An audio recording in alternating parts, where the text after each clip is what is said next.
Today, Terry Francona tried to explain the situation as they place him on the DL.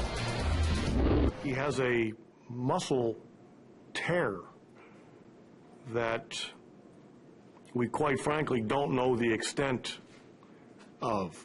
So he's going to certainly get another opinion. I mean, even the doctors that Dr. Gill and Dr. Liebman talked, and they're searching for some answers because this is, I think, quite rare, and how it happened is a little bit hard to explain.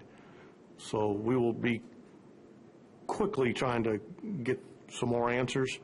In the meantime, there's no way we're going to let him play and take a swing and hurt his career.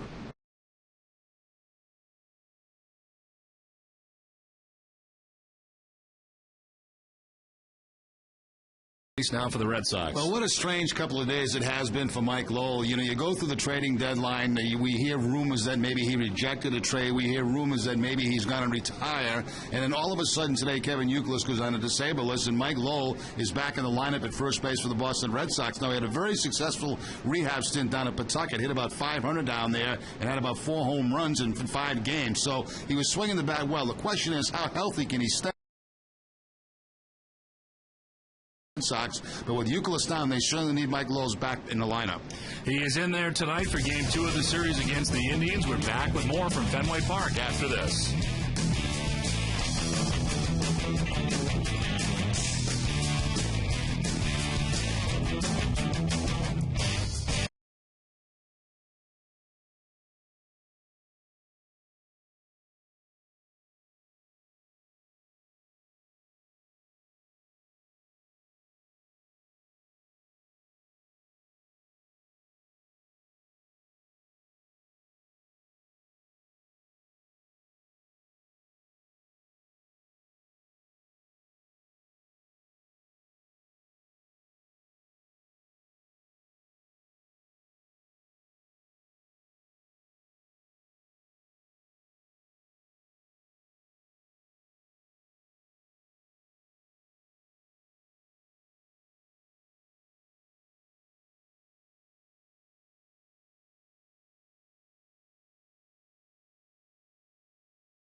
Welcome to Fenway Park for Game 2 of the 4-game series between the Cleveland Indians and the Boston Red Sox. Hi again, everybody. I'm Don Orsillo, and welcome to Red Sox baseball. Well, tonight, Josh Beckett's on the hill for the Red Sox. He's had a tough time in his career against the Indians. He's 2-4 with a 6.56 earned run average, and tonight marks his third start since coming off the disabled list. It's been a while since Red Sox fans have seen him here at home at Fenway Park as he makes his third start of the year here at Fenway, and it has been a while. May 7th against the Yankees, the last time he pitched at Fenway. In his first start since returning off the DL, he picked up a no decision, throwing 5 2/3, allowing just 1 run. Then on Wednesday of last week, he followed it up with a win in Anaheim. Beckett tossing 7 innings of 3-run ball. The 7 innings equaled his longest outing of the season. He hopes to better his record individually against the Indians tonight. Well, more on another player on the DL, Jacoby Ellsbury. Here's Heidi Watney.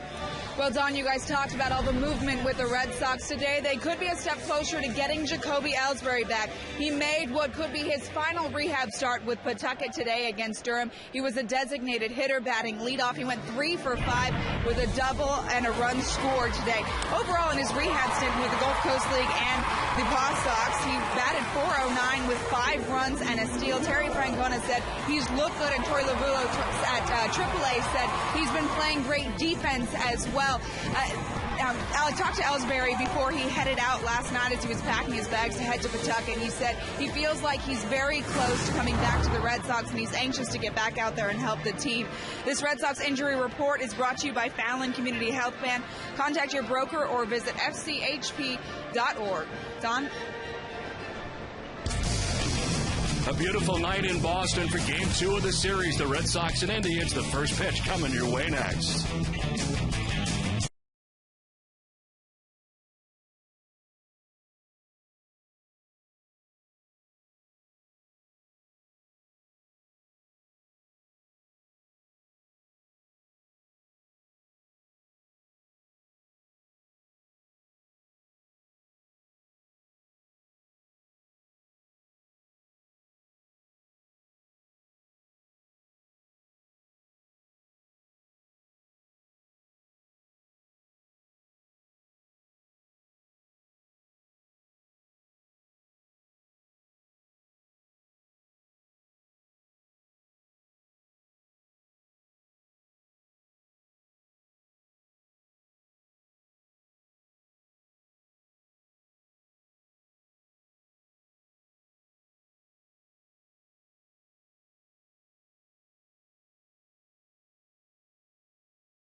By Southwest Airlines, New England Subaru dealers, Dunkin' Donuts, New England Ford dealers, AT&T, Bermuda Tourism, and by Taco Bell.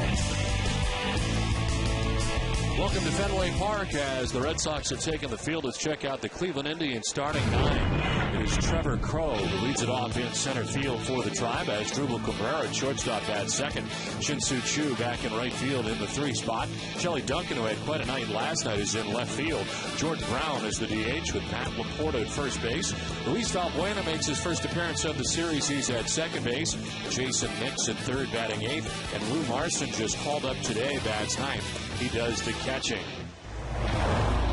On the mound for the Red Sox is Josh Beckett, his 11th start of the year, a 2-1 record with a 6.33 earned run average. Opponents sitting at 288 against Beckett. We gave you the numbers against Cleveland. He's just 2-4 against the Indians, and last time out against the Angels, a 7-inning victory in which he gave up 3 runs, striking out 5.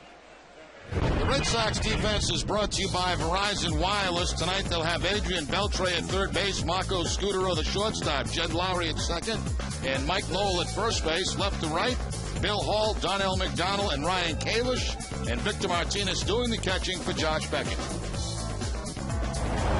Chief has to play tonight, calling the balls and strikes Tim Welke, while Jim Reynolds mans first base, Bill Welke second base, and Mike DeMiro, the umpire, at third, as the first pitch of the game is in there for strike 1 to Trevor Crow, and we are underway.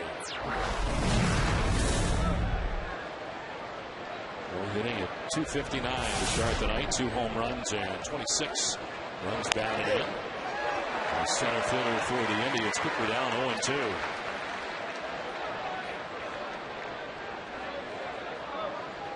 As I mentioned off the top, it's been a while since Red Sox fans have had the chance to see Beckett pitch in person. May 7th against New York. Last time he pitched at Fenway, and what a start. 95 up and away as he strikes out Crow. 1 down in the first. Well, by design, they quickly get ahead of Trevor Crow. They want the fastball up and away, and Crow helps out by chasing it. So Beckett picks up his first strikeout on the fastball. 1 down here in the first inning for Asdrubal Cabrera. Shortstop at 273, 2 homers, and 9 runs batted in. Indians able to hold on and beat the Red Sox in last night's game.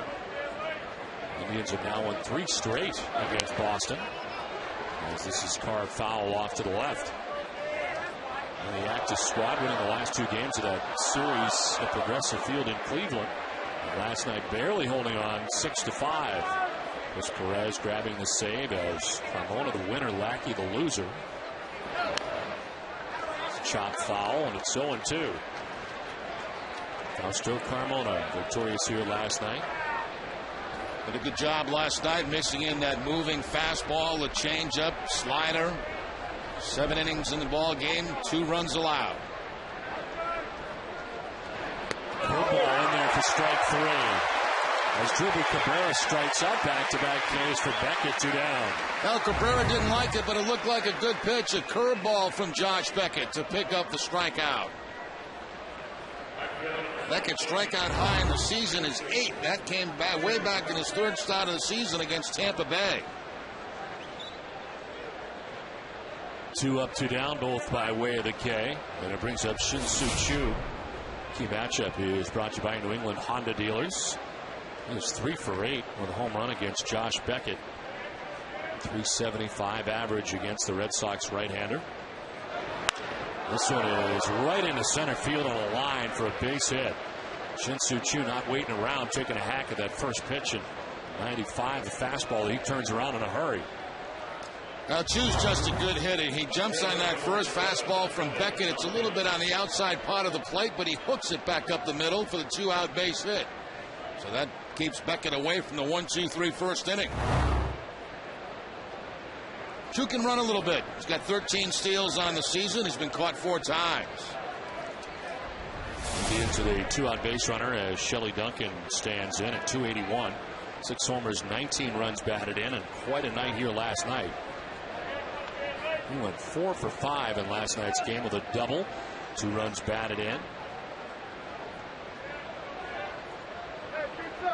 And played well defensively in left field for the Indians. He's also swinging at that first pitch, and he fouls it off to the right. Career high last night for him. 4 hits in the ball game. And that gets you a spot in the cleanup spot the next night. Does right now for this Indian squad. Talked a lot about it last night. They were sellers at the trade deadline, and a lot of players heading in different places for Manny Acton. Now getting a chance to see a lot of the system and what they have. Moving guys up and taking a look for next year. And they've still got a long way to go during this season, but getting a chance to see some of their young players. And the 2 players on the current roster over 30 years of age. They had 4 players traded in the last 4 days. Peralta, Kearns, Westbrook, and Wood all going to different destinations. At the trade deadline, they now just have the young team for the most part. As we told you, Travis Hafner is a senior member of the team at 33. And Duncan is hit with the pitch inside. Now Beckett trying to get inside with the fastball to tie up Duncan. Instead, it gets him right off the left elbow. So after 2 quick strikeouts to base hit, then the hit batter for Shelley Duncan.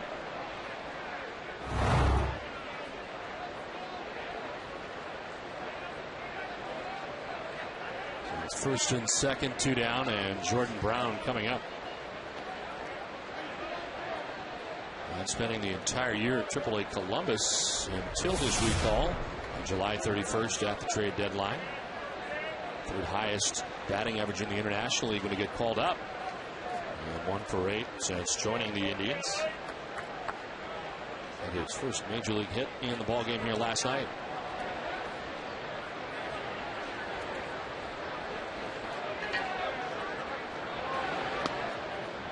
Jerry, heading to the ballpark today, kind of wondered what Mike Lowell's fate would be.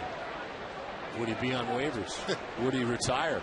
I mean, any of those things could have happened today, but instead he's starting at first base. It's amazing how quickly things turn around in this game. You've been wondering for 3 days what the fate of Mike Lowell would be. And then the injury to Kevin Youkilis puts Lowell at first base tonight for the Red Sox. He had fantastic numbers with Pawtucket during the rehab stint that he had there. Finding his power stroke once again. Had a 3 home run game. One of the games rehabbing for the Pawtucket Red Sox. Nearly 5 games for him and 22 at bats. This is only his 5th career start at first base. Brown fouls it off, and it's 1-2. Terry Francona saying, of course, you got Victor Martinez who can play at first base, but also Jed Lowry. And there is Kevin Youkilis. I wondered how serious it was last night, and listening to Terry Francona today, they still really don't know how serious it really is, but no question, serious enough to put him on the DL and not take any chances. And they were very concerned about ripping that muscle off the bone, I guess, and that's one of the reasons they put him on the DL, to try to keep that from happening. He and Adrian Beltre have really been the guys in there every day for the Red Sox, have been able to stay away from injury, and now Beltre remains the lone man. And has really not missed any significant time, with Youkilis now placed on the DL. A 1-2 to Brown. He is not close outside, 2-2.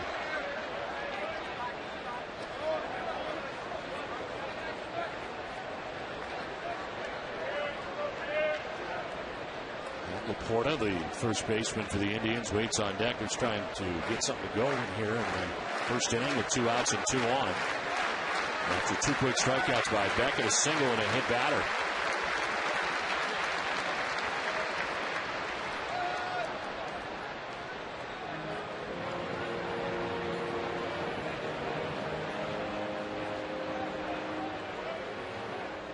Red Sox baseball on NESN is brought to you in part by Eastern Bank, the official bank of the Red Sox television network. Eastern Bank, the best team in banking. 2 down here in the first inning. The Indians have runners at first and second. And Jordan Brown, the DH, the count of 2-2.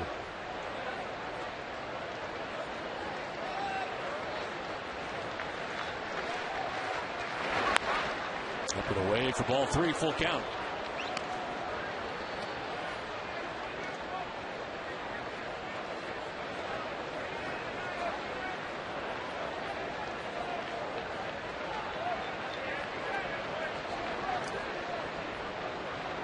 Beckett was able to strike out Crow and Cabrera on 6 pitches to start this inning.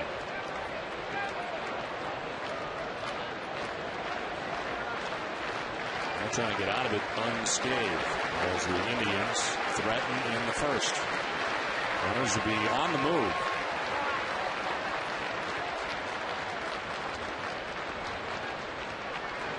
Brown hits it on the ground softly to Scudero. It's short. He's got to go to first with it, and it's there in time. Indians strand a pair. The Red Sox are coming up.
Is brought to you by New England Chevy dealers. Marco Scudero leads it off at shortstop with Darnell McDonald in center field. Victor Martinez doing the catching. David Ortiz at DH with Adrian Beltre at third base. Mike Lowell at first base. Jed Lowry at second base bats seventh with Bill Hall in left field. And Ryan Kalish bat ninth in right field.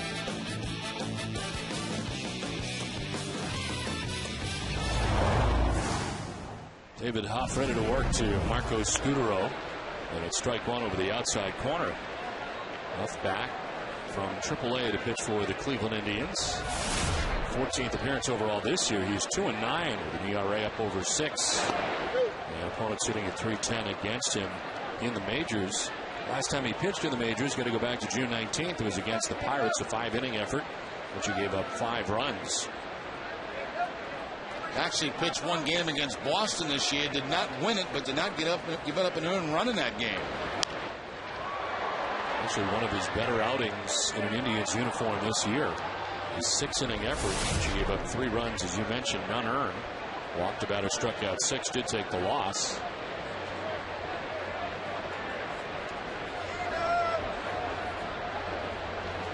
And Scudero 0-2. Scudero pops it up left side of the infield. Jason Nix, the third baseman, now gives way to Cabrera, who makes the catch for the first out. The defense for the Indians, they're 11th in the American League. They'll have Jason Nix at third base as Google Cabrera, the shortstop. Luis Valbuena at second, and Matt Laporta, the first baseman. Left to right, Shelley Duncan, Trevor Crow, and Sin Soo Chu. And Lou Marson doing the catching for Huff. One out here in the bottom of the first inning as Darnell McDonald bats out of the 2 spot tonight. And takes strike one. Well, hitting at .261 to start the night. 6 home runs, 26 runs batted in. Line and cut to third by Nix. Went to the backhand. He was in at the lip of the grass. And the quick reaction play for the Indians' third baseman. Good solid contact on the changeup by McDonald, but the crossover step and the catch right there by Jason Nix at third base. Save maybe a double.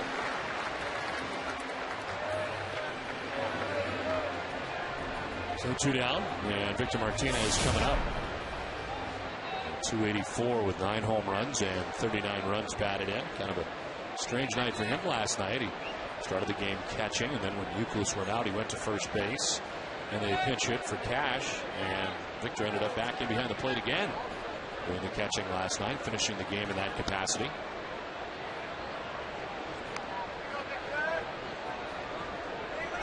And a reshuffle today for him as well. He was in the original starting lineup this afternoon that was posted. He was scheduled to be at first base. And the Red Sox were able to activate Mike Lowell, and then it reshuffled everything when they placed Youkilis on the DL officially this afternoon. Yeah, all that movement came after the official announcement of Kevin Youkilis going on a disabled list.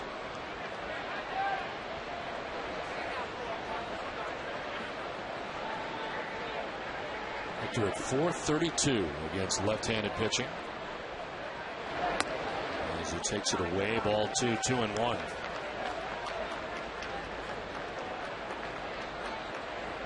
He was 0 for 4 in last night's game, first game of the series against his old team. Sends it towards the gap in right center field. This will get down and back towards the track and the wall.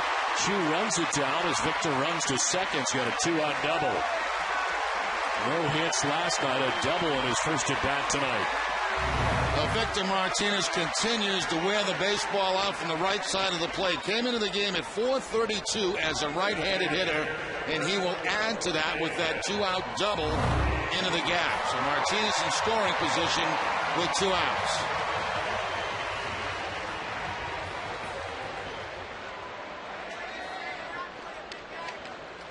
So 2 down, Victor at second base, and David Ortiz stands in.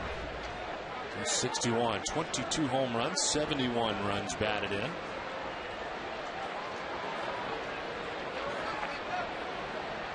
He was 2 for 4 in the game last night, and sends one foul off to the left.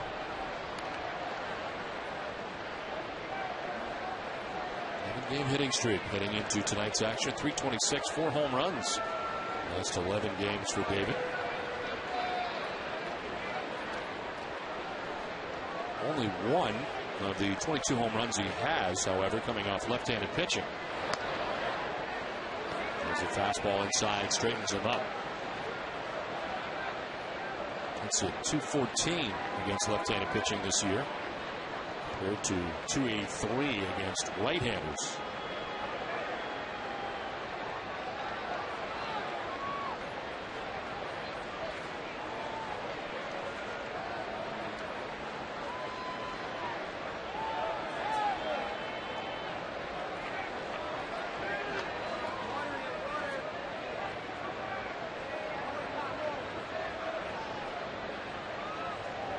Martinez at second base with 2 down. The full shift is on for David Ortiz in the infield. They play him straight away in the outfield as Ortiz takes a strike that he doesn't think was close. 1-2. Take a look at the Amica pitch zone. See location of this fastball. Did appear to be a little bit inside, and Ortiz didn't like it.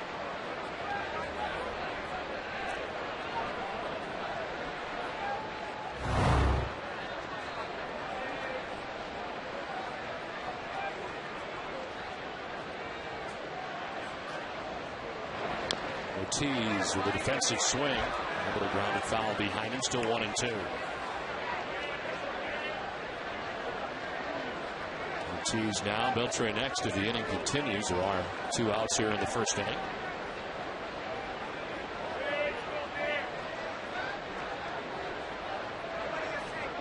It's the 9th start on the road this year for David Huff. A second career start against Boston. I mentioned the loss earlier this year at Progressive Field in Cleveland. 1-2 grounded foul. Protecting that inside part of the plate there with 2 strikes on Ortiz. That ball looked to be in, but couldn't afford to take it after one was called a strike earlier in the count. Jams a little bit and pulls it foul.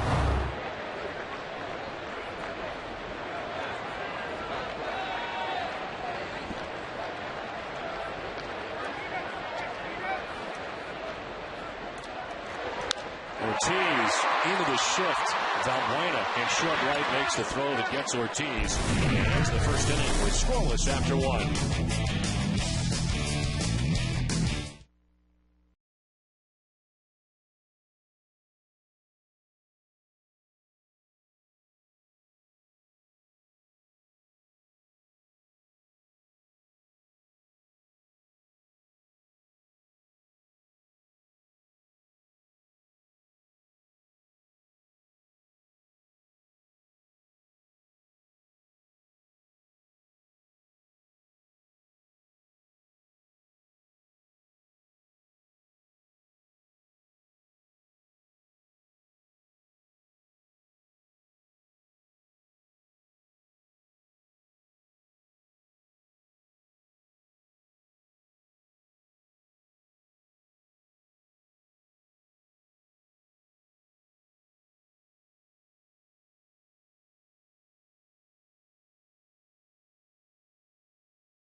The NESN.com question of the day, powered by KGB, is what do the Sox miss most about Jacoby Ellsbury?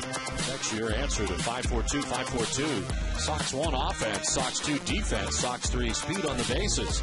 Results will be revealed during the postgame show and online at NESN.com/KGB.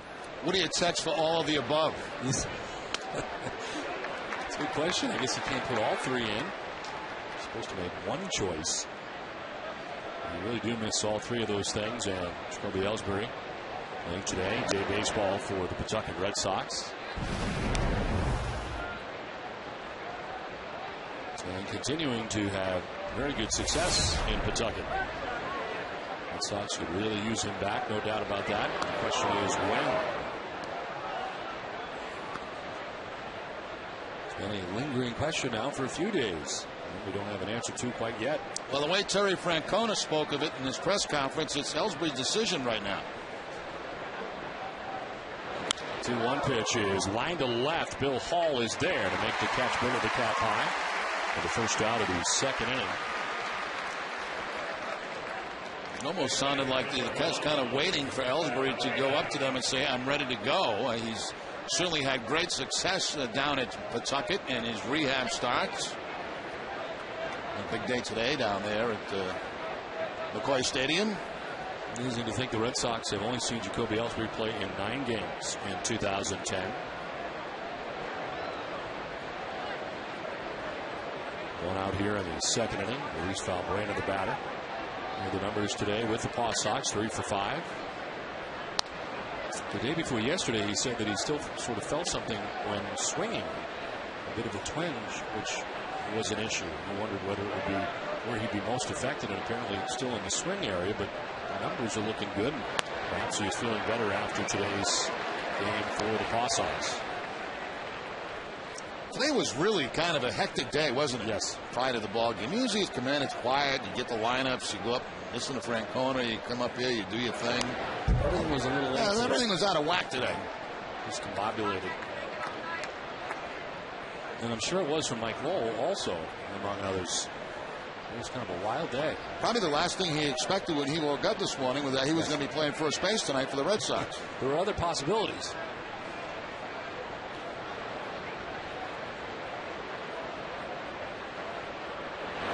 Valbuena tried to hold up, but does not. Mike DeMuro brings him up from third base. It's a third strikeout for Beckett, 2 down in the second inning. Once again, Beckett going up and away with that fastball, and Valbuena cannot control the head of the bat. Beckett with 3 punch-outs so far in the game tonight. So 2 down here in the second inning. Jason Nix coming up.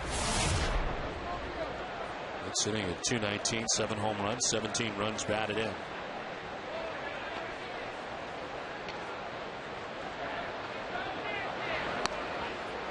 For strike 1 to Nix.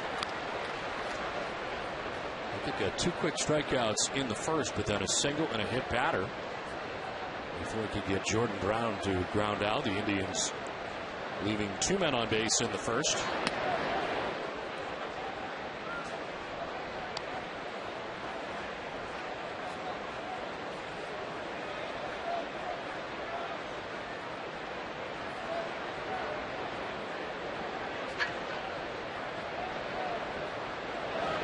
Swing and a miss.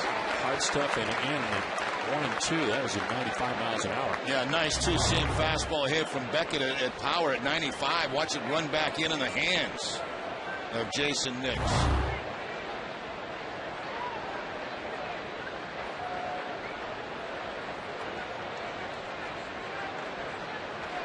Pitcher sets up outside, and it grabs that outside corner to 96. 4th strikeout for Beckett. Inning and a half done, no score.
Bottom of the second inning back at Fenway Park. No score. Both teams with one hit as Adrian Beltre leads it off for Boston here in the second. Beltre, Lowell, and Lowry. And a pitch up for ball one to Adrian Beltre. 336. 19 homers, 71 runs batted in for Beltre. Ground foul outside of third. A big night last night for Adrian Beltre. 2 home runs in the ballgame. As he gets home runs number 18 and 19 of the season. This one right out of Fenway.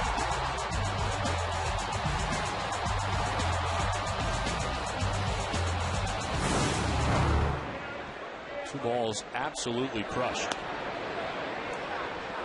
The league leaders brought to you by Olympia Sports, official sporting goods retailer of the New England Sports Network. On third baseman, where he ranks in average, he is 4th. 100 at bats to get into the rankings. As average goes total, he is 4th in the American League at 336. Josh Hamilton setting the pace at 362. Is grounded to deep short. Diving is Cabrera and has no play. They try it from one knee. And then suggested he would not, and ended up holding up. So Beltre's aboard, and here comes Mike Lowell. And Mike Lowell.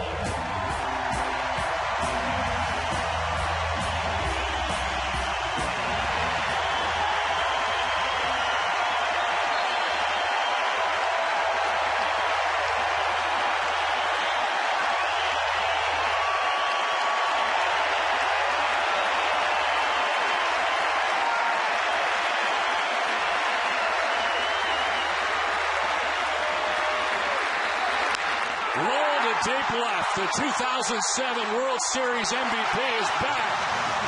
2-run home run. Mike Lowell says, take that. It's 2-0 Sox.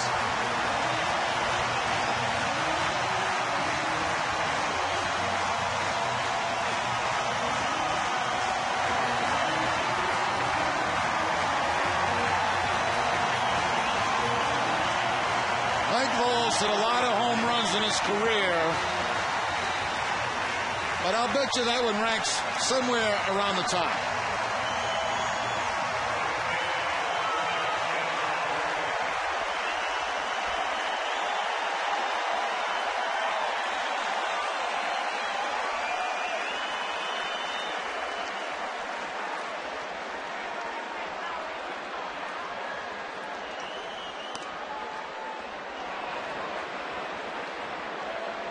The unbelievable reception followed by the unbelievable home run. A 2-run shot from Mike Lowell. The roller coaster ride continues for him. He put that fastball on a roller coaster too on the first pitch right out of the ballpark.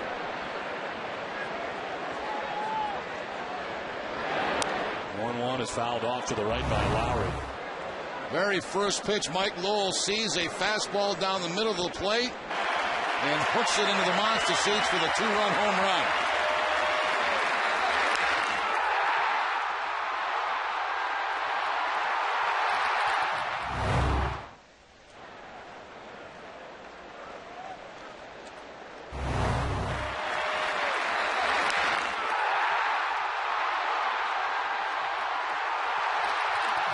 th career home run with the Red Sox, as this one is grounded to third base. Jason next to his left fires to first base to get Lowry for the first out.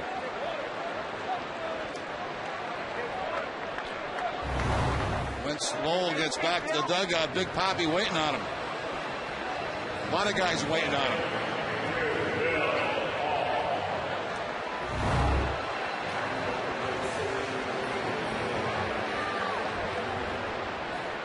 From Mike, his 3rd home run of the year.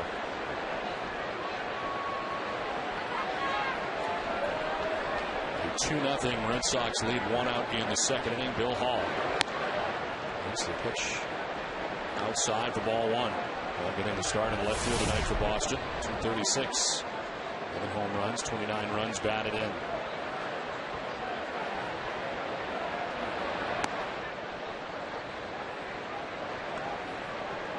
Here's the thing about Mike Lowell. We watched him struggle so much with the hip even before he had the surgery.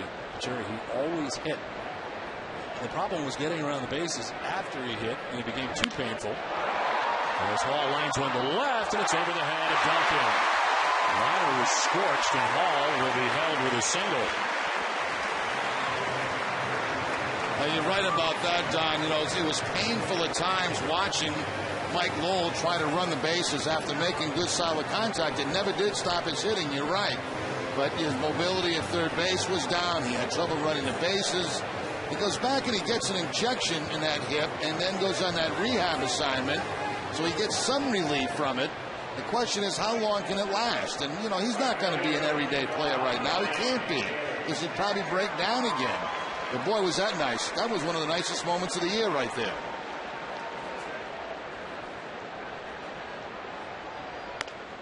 Another pitch in there for a strike one to Ryan Kalish.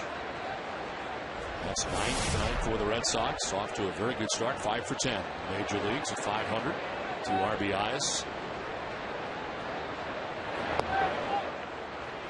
Check the third, he didn't go. Mike DeMiro, and it's 1-1.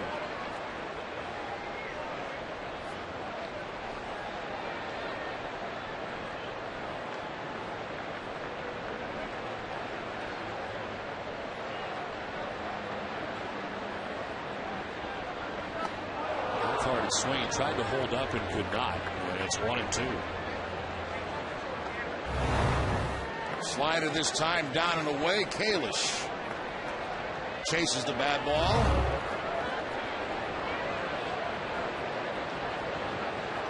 Last night, his first 3-hit game, 3 for 3 with a double, first major league double for Kalish. And he strikes out. It's the first strikeout for David Huff, and there's 2 down in the inning. Back-to-back sliders, but this one stays down and in, and no contact by Kalish. So the second out of the inning comes via the strikeout.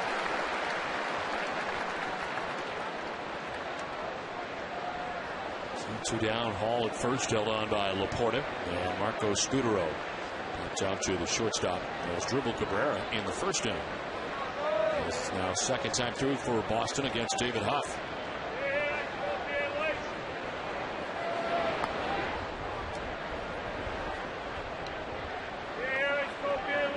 David Huff coming into tonight's outing 2-9 with 6.04 earned run average.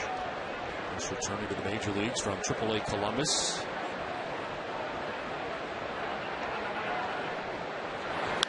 1-0 is on the ground up the middle, but there is Valbuena to flip to second. And they just do get Bill Hall. Mike Lowell's dramatic 2-run home run has the Red Sox on top 2-0.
2-0, Red Sox on top thanks to Mike Lowell's 2-run home run. He's got Fenway Park buzzing tonight as we head to the third inning. Lou Larson with a high drive to deep left field towards the monster seats and gone. First pitch of the third inning is returned to the major leagues with a blast off Josh Beckett. And the Indians have cut the Red Sox lead in half with one swing of the bat. Well, we saw Carlos Santana go down last night with the knee injury. Lou Larson gets the call. He doesn't wait around. First pitch from Beckett, high fastball. Takes it over the monster seats. I want to give you an update on Santana as well. And certainly that was a gruesome injury last night and really thought it was going to be terrible for him. I guess the good news so far is that they diagnosed it as a hyperextended left knee with a high-grade sprain. The bump it is popped up, foul back, and out of play. So that is good news so far. And right now they've kept the knee immobilized and he's getting around on crutches. The next couple of days will be the biggest determiner as to whether or not he needs surgery or not. It's amazing that that thing just wasn't completely shattered. Absolutely. They're still gathering information. But at the moment, hyperextended left knee, a high-grade sprain. One pitch is outside, and it's 1-1.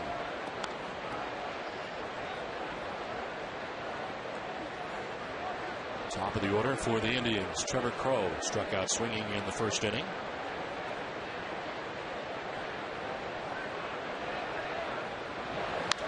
This is rip foul. And it's 1-2. Mike Lowell with a 2-run home run, and during the 2010 Red Sox season, Hess and Hess Express will donate $500 to the Red Sox Foundation for every home run hit by the Red Sox. Hess and Hess Express committed to helping the cause.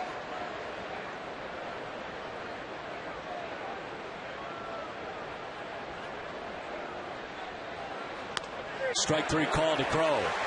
So Beckett back to striking people out. That's 5 Ks. Let's check in with Heidi. Well, Don, not only was Mike Lowell surprised he was activated today, he didn't even expect to be on this team after last Saturday's trade deadline. He talked today about what an emotional year it's been for him. I don't think my emotions could have gone through more roller coasters than they have this year, obviously, but definitely in the last week or so. It's just, I mean, it's been a lot of joy knowing that I think I proved to myself and other people that I was still able to hit, even though it's AAA. Lowell went 11 for 22 in 5 rehab games with 4 doubles and 4 home runs and 10 RBI. He said all season he wants to be an everyday player, but he's also said that he enjoys being a member of the Red Sox. He said he was bothered by the idea that the Sox would be willing to trade him to the Yankees, which was one of the trades discussed last week. Don? All right, Heidi, thank you very much. It has been such an emotional roller coaster for him all along. And that starts with the trade to Texas during the offseason, in which he failed the physical and, of course, had to have the thumb surgery, and then the odd situation of coming into spring training after you've really already been traded away. You wonder how many times since last winter he has been traded. Yes. We're aware of a couple. Exactly. But all along, as being hit with a pitch is Chu. That one appears to have got him on the knee. I mentioned Chu has always hit Josh Beckett extremely well. And this one right on the knee, it looks like. Fastball inside, looks like right off the right knee.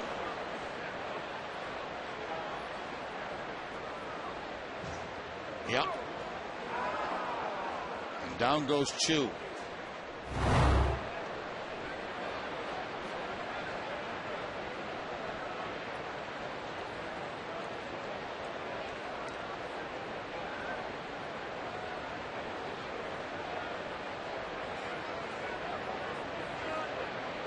He's been the one bright spot for the Cleveland Indians this year. No doubt their best hitter. Hit on the knee with a pitch from Josh Beckett here with 2 outs in the third inning.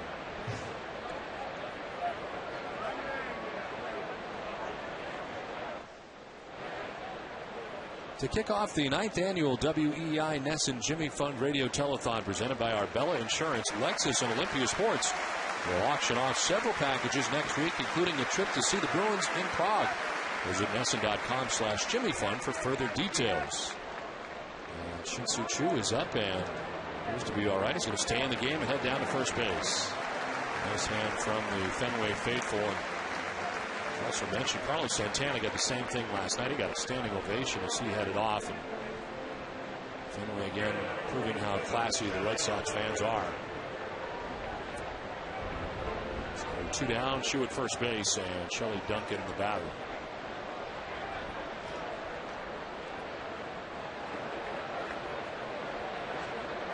Duncan hit by a pitch in the first inning, so there have been 2 Indians hit in this game. 2 2/3.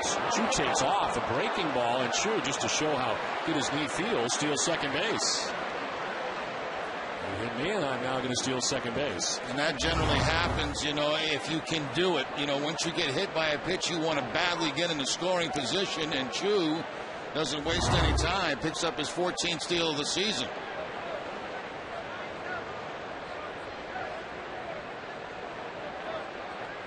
Chance here now for Shelley Duncan in a 1-run game. 2 outs in the 3rd inning.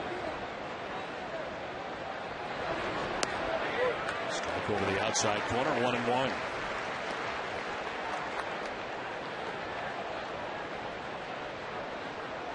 Duncan didn't particularly care for the call as Beckett from the stretch, working deliberately. 5 strikeouts. He's not walked anybody yet, but again hit 2 batters.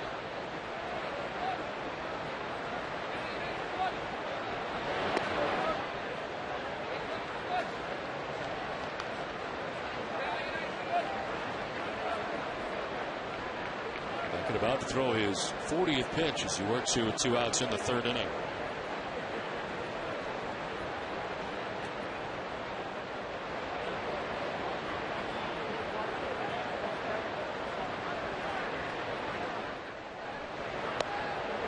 Inside, ball 3.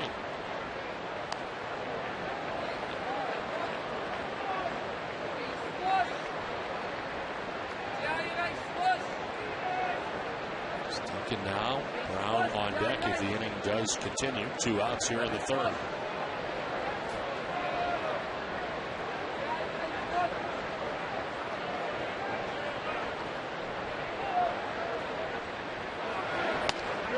Strike 2, full count. 94 on the corner.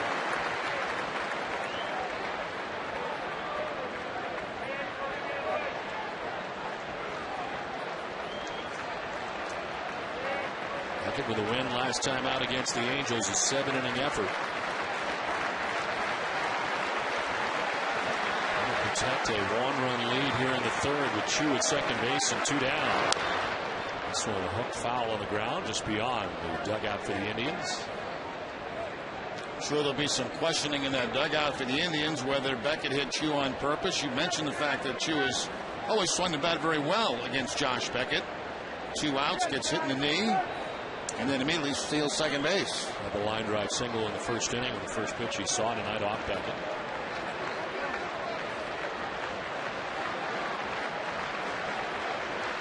3-2 to Duncan. Swing and a miss. Struck him out. 6 strikeouts for Beckett. Home run for Lou Marson as the Indians on the board. It's 2-1 Boston.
Red Sox on top 2-1 as we head to the bottom of the third inning. Darnell McDonald, Victor Martinez, and David Ortiz.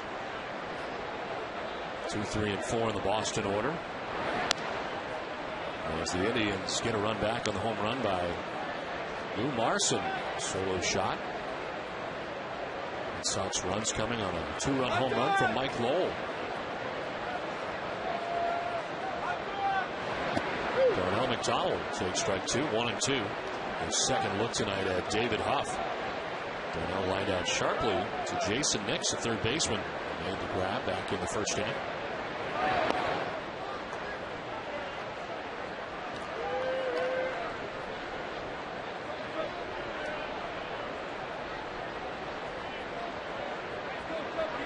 Victor Martinez waits on deck, then David Ortiz.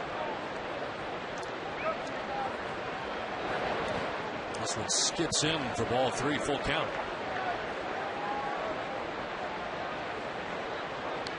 Now for Huff on the year, just a 2-9 record in the majors, 6.04 earned run average. Much better, of course, to AAA after being sent down. Returns to the majors tonight for a start against Boston.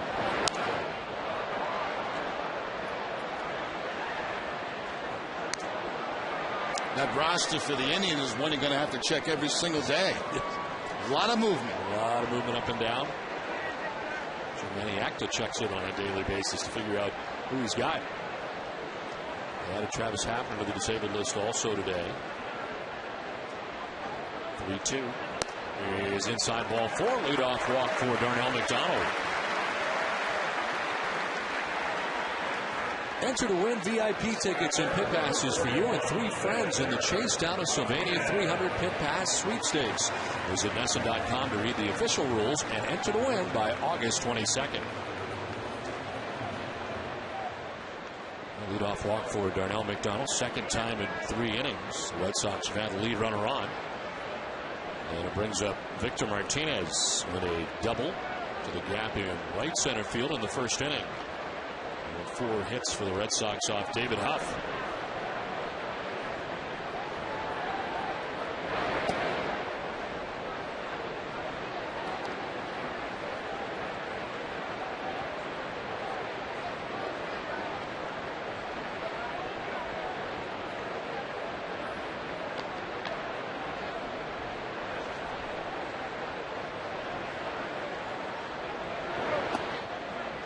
Outside ball 2, 2-0. And for the fastball, curveball, slider, and a change.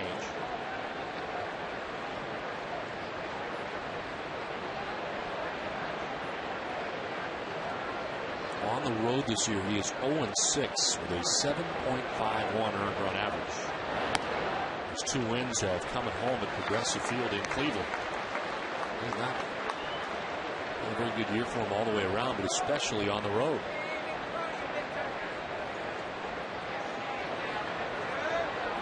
Ortiz waiting on deck as Martinez has moved ahead 3-0.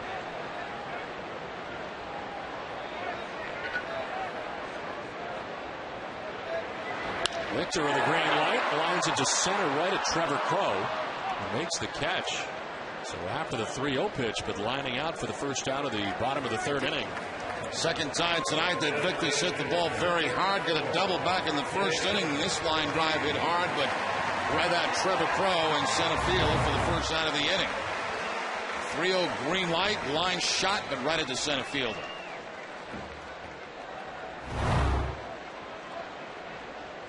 So 1 out here in the third inning. Darnell McDonald at first base, and here's David Ortiz. Grounded into the shift in the first inning. Luis Valbuena, the second baseman, in short right field. Now Valbuena has come into the infield now. With a runner at first, they've changed his alignment a little bit. Yeah, so it gives them a chance to turn a double play.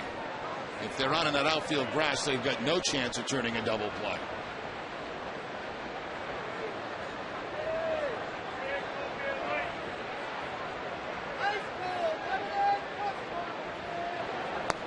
It's outside, 1-1.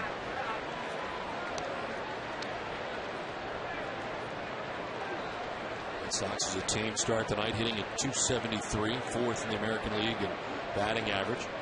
Minnesota Twins lead the league, but you may be surprised to find out Kansas City is second in batting average in the American League. And Texas third, Boston fourth, actually ahead of the Yankees. Batting average. This one is down the third baseline, off the bag, a fair ball. All kinds of spin on it. You wondered if it would go foul, but he bowled it right down the third base line and off the bag, a fair ball and a base hit. It was like bowling, wasn't it? Got to roll the ball down. Look at the spin. That ball was headed in foul territory. The spin brought it back fair, and it hits the third base bag. How you take him any way you can get him.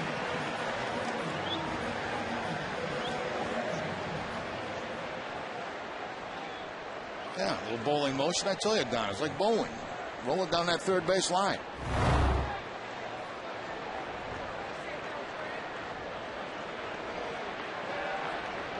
12-game hitting streak now for him. There's a pitch in there for strikes. Adrian Beltre. You a bowler, Don? Not a good one, no. You? I used to bowl quite a bit, Back yeah. in your heyday? Yeah. What, do you like 10 pin? Yeah. Yeah.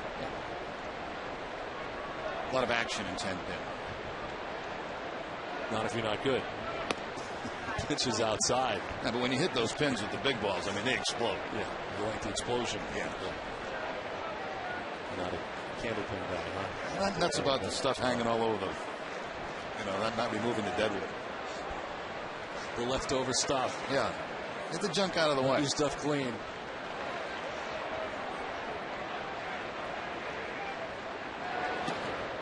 Outside, and it is ball 2-1 to Adrian Beltre.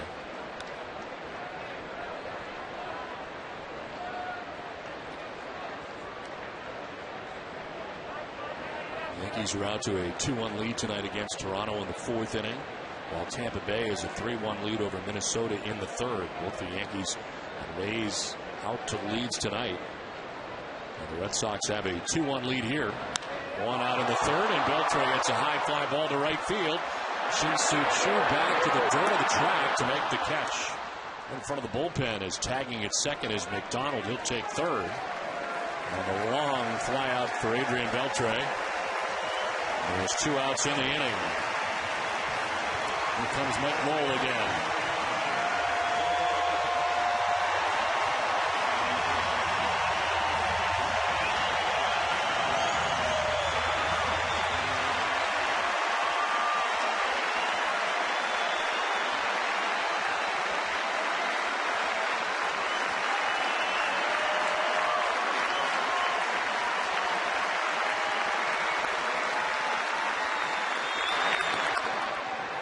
Standing ovation in his first at bat. The standing ovation after the 2-run home run.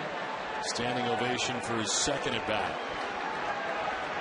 And a breaking ball. First pitch from Huff, missing for ball 1.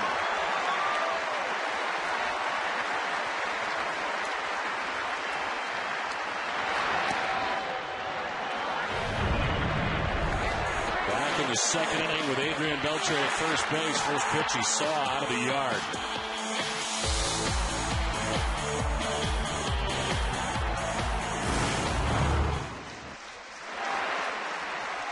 The 2-0 pitch. Popped up. Around the bag at second. Valbuena, the second baseman, makes the catch that ends the inning. The Red Sox stranded there. We're 3-3. It's 2-1 Boston.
Company is a proud sponsor of the Red Sox Foundation, helping to address health needs in our communities. Fourth inning back at Fenway Park. Josh Beckett back on the mound again. It was 5, 6, and 7 for the Indians. Brown, Laporta, and Valbuena. Grounded out to the shortstop here in the first inning. And a hack of the 93-mile-an-hour fastball evens the count at 1-1. Beckett 10 out of 14 first pitch strikes so far in the night.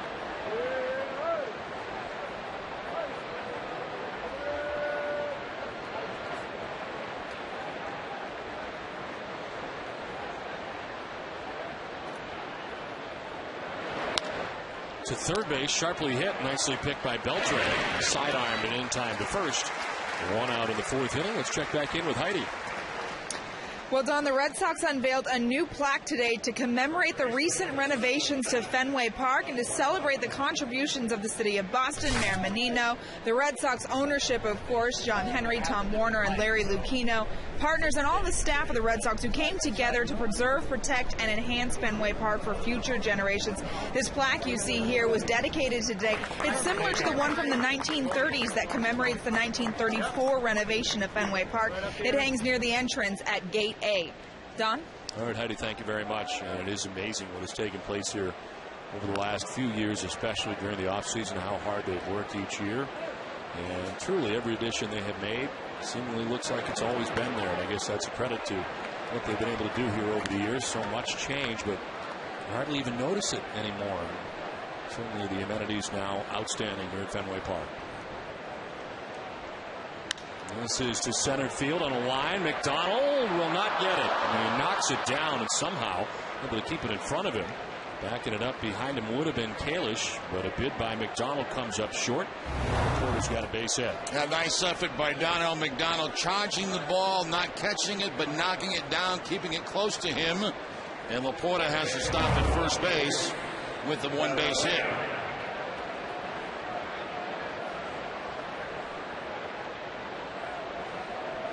One out, Laporta at first, and Luis Valbuena, the batter, struck out swinging in the second inning. 6 strikeouts for Beckett in the game tonight.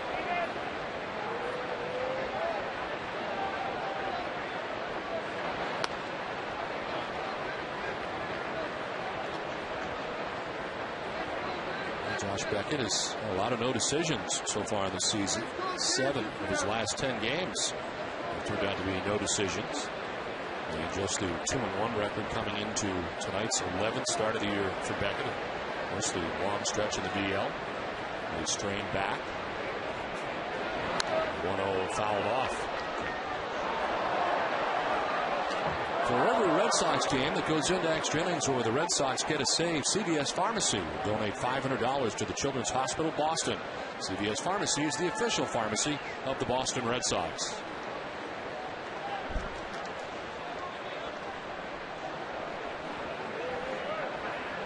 Matt Laporta at first base. Luis Valbuena waiting on a 1-1.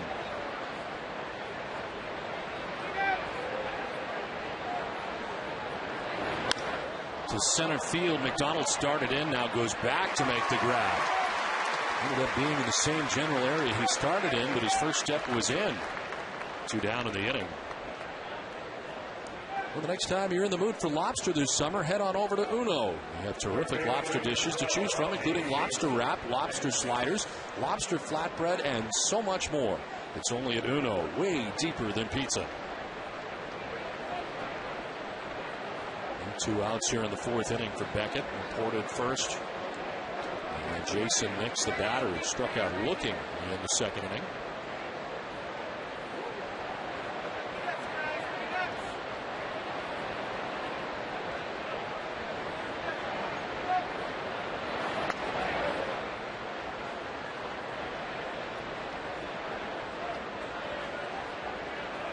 To explain the numbers for Beckett against Cleveland. He's 2-4 with a 6.56 earned run average against the Indians. Trying to find a team that he has had less success against.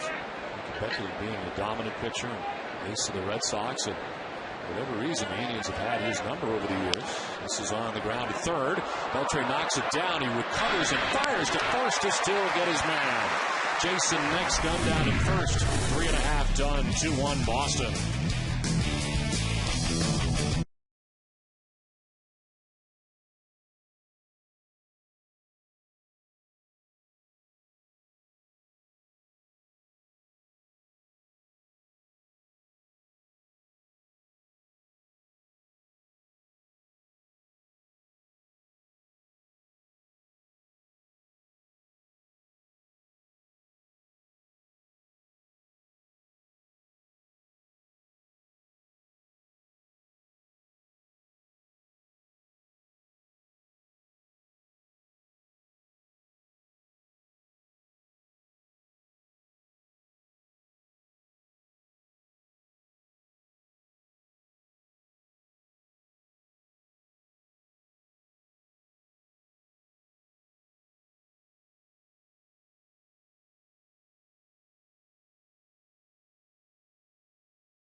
Last half of the fourth inning back at Fenway Park as Chet Lowry leads it off. Boston on top 2-1. Red Sox getting their 2 runs on a 2-run home run by Mike Lowell in the second inning. And other chances. In fact, they've left men on in every inning. 4 innings. As they start this fourth inning, they've left 4 men on base through the first 3. Chet Lowry, Bill Hall, and Ryan Kalish face David Huff here in the fourth.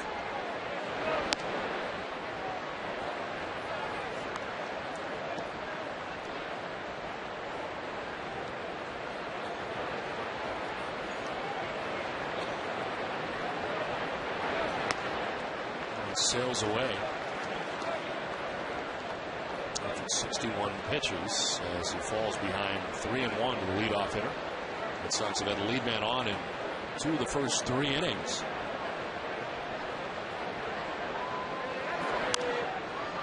Lowry fouls it off down the right field line towards Canvas Alley.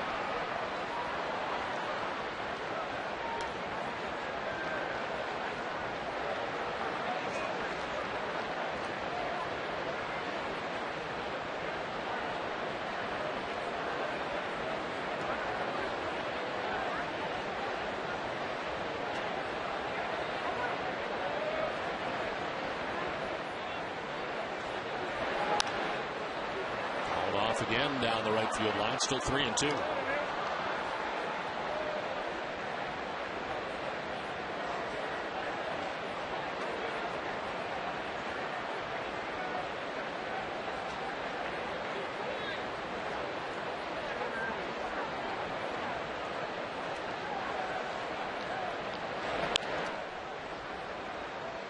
We're talking about Huff's start against the Red Sox earlier this year. It was at Progressive Field in Cleveland.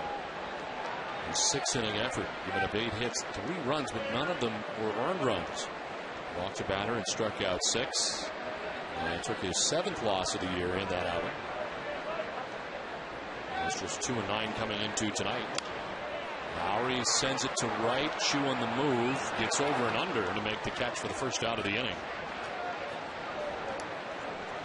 Red Sox fans, make your way to Fenway Park this August and September with the Red Sox double play packs.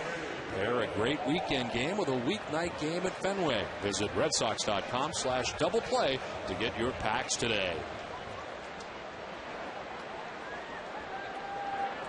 One out in the fourth inning for Bill Hall. Singled out to left field in the second. Red Sox have 5 hits off David Huff.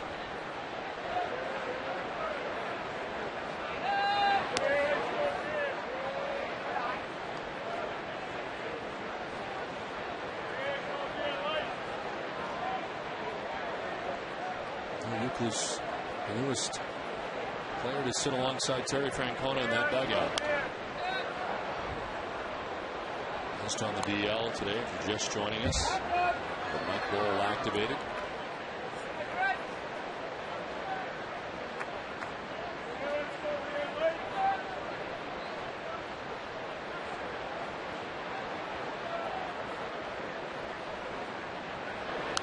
Hall fouls it off, 1-2.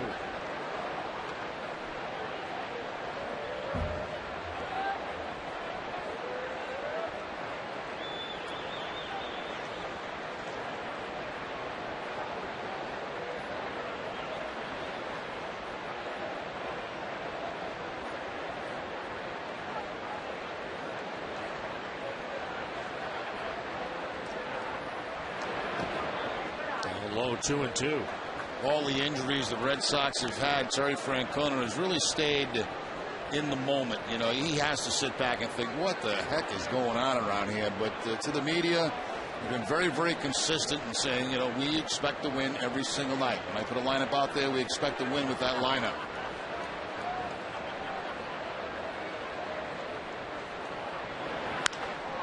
High fly ball to deep left field for Hall. Back is Duncan looking up. It is gone. Back to the monster seats. Hall gets his 12th home run of the year and gives the Red Sox a 3-1 lead. Some long ball being played here tonight at Fenway Park. Now, this is a great hitter's night here at the ballpark. It's warm.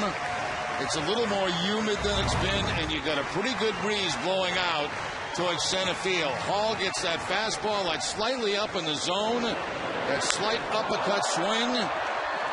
And gone for number 12.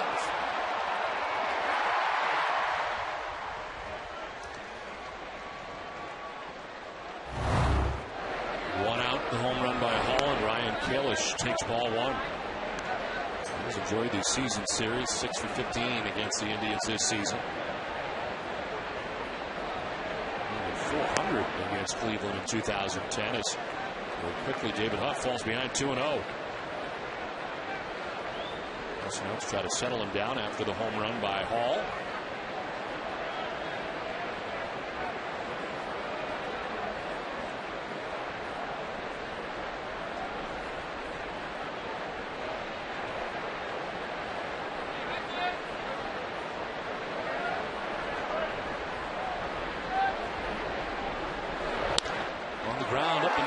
Center field, a base hit. Ryan Kalish, who had 3 hits last night, has his first base hit of tonight's game.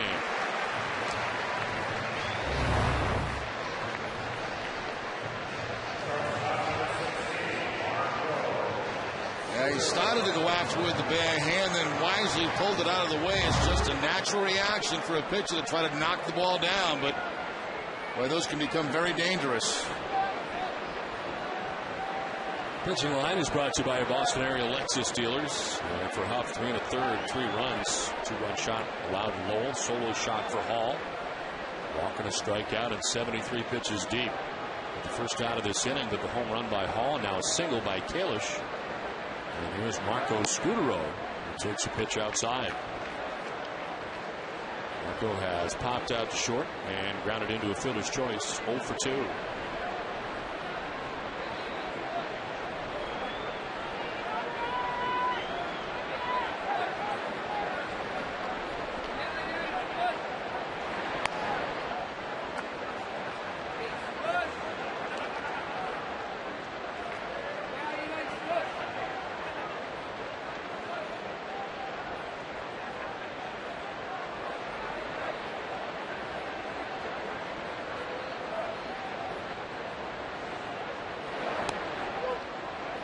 For a strike, and it's 2-1. Marco Scutero began his career in the Cleveland Indians organization, signing as a free agent back in 1994 originally. Never did play in the majors with the Indians. First time I ever saw Marco play he was a member of the Buffalo Bisons at AAA, get as high as AAA with the Indians. But of course, Scudero would make his major league debut with the Mets in 2002. He was actually claimed off waivers by the Mets in 2002 and then placed on the major league roster. First 2 years in the big leagues with the Mets for Marco Scudero.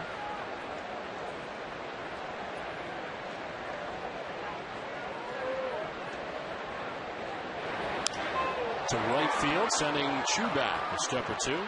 Makes the catch for the second out of the inning. He's been busy out there in right field, 2 down. I want to remind you to get one of the best sports sections in the country delivered to your home every day. Sign up now for convenient Boston Globe home delivery. Call 888-MY-GLOBE or go to bostonglobe.com/sports. 2 outs here in the 4th inning. And Ryan Kalish at first base. Here's Darnell McDonald.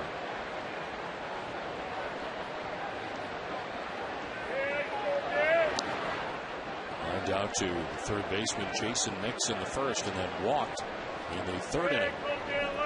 Plus, the Red Sox facing a left-handed tonight. They had 19 and 15 against left-handed starters so far this season. 41 and 31 against right-handed starters.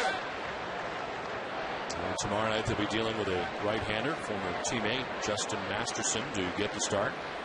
Matched up against left-hander John Lester in the 3rd game of the series. They'll get another right-hander to deal with in the final game of the series. Josh Tomlin has been announced as the starter. Matched up against Daisuke Matsuzaka on Thursday night. Daisuke will be looking for his 8th win of the year, 7-3. Strike on the outside corner, 1-1. There's Justin Masterson. His 2nd start against his old teammates. Started earlier this year. 21 starts, 3-10, 5.55 earned run average.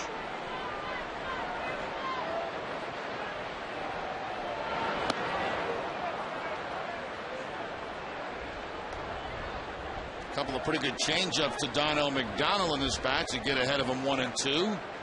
Last pitch, a changeup away from McDonald.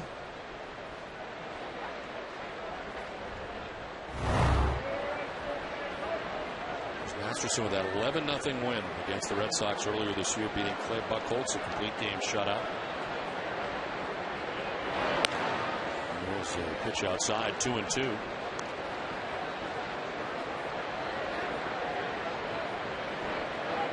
The highlight of his season, maybe the highlight of his career in an Indians uniform ever since the trade for Victor Martinez, was that outing against the Red Sox.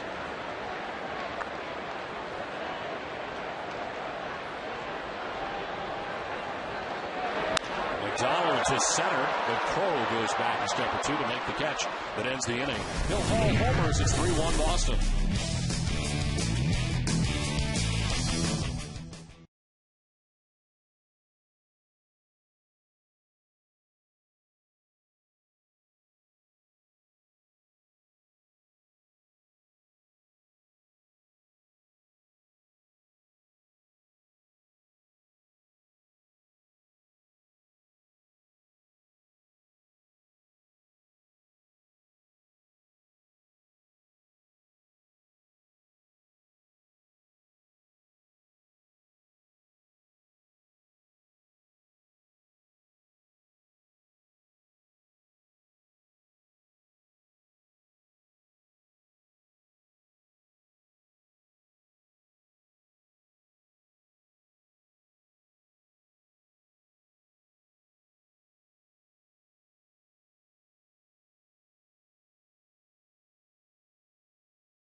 favorite baseball team, Dunkin' Donuts is the hometown favorite for coffee. Dunkin' Donuts would like to recognize the hometown favorite fan of the game, going above and beyond, just like Dunkin'.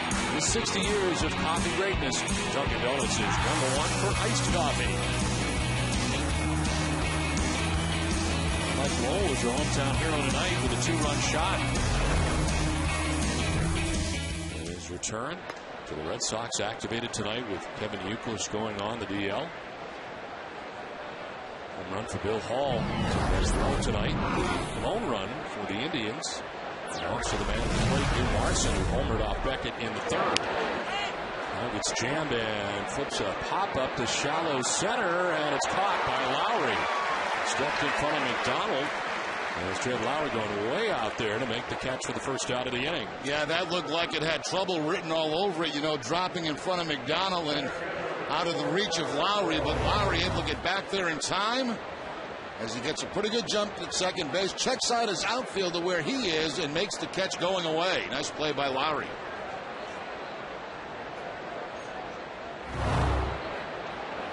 So one down here in the 5th inning. Trevor Crowe has had his problems tonight with Josh Beckett. Striking out twice against Beckett. First time swinging in the 1st inning, and when looking in the 3rd.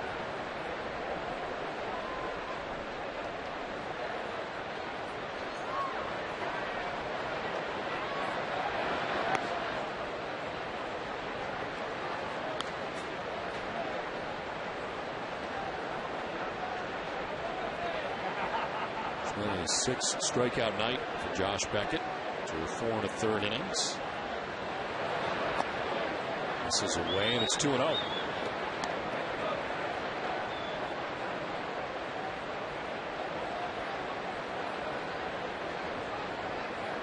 More than a change in the first 2 pitches.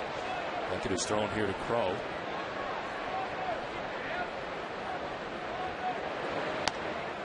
Goes with the gas at 94 and misses. 3-0.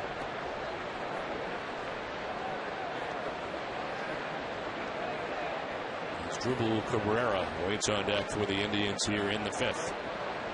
They have been held to 3 hits. There's a strike. 3-1.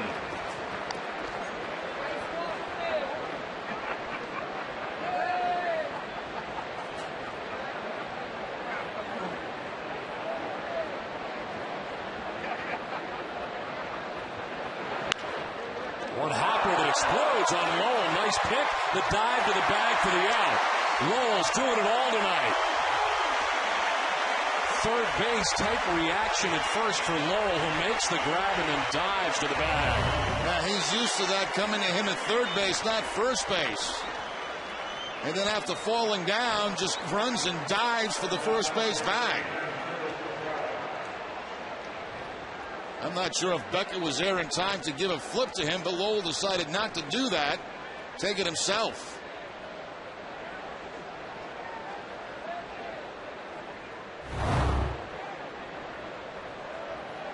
Maybe on a different corner, but the reaction time the same for Lowell. As Drupal Cabrera struck out in the 1st inning, grounded out to first in the 3rd. He's 0 for 2.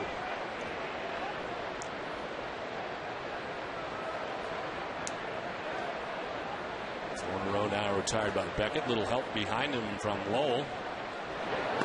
And swing and a miss, 1-1 by him at 93.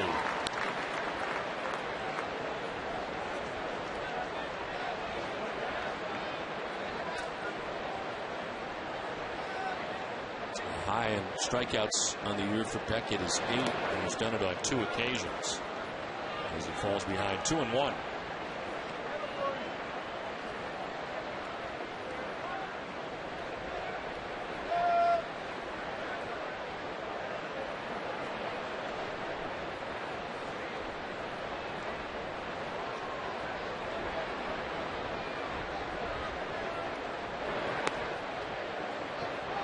Wanted that, and it's ball 3, 3-1. And a few of those in the inning. Looked pretty close. Cut fastball from Beckett. Called down and just out of the zone. Chief Tim Wilkie in behind the plate tonight. 3-1 pitch coming. It's on the ground to first, but foul.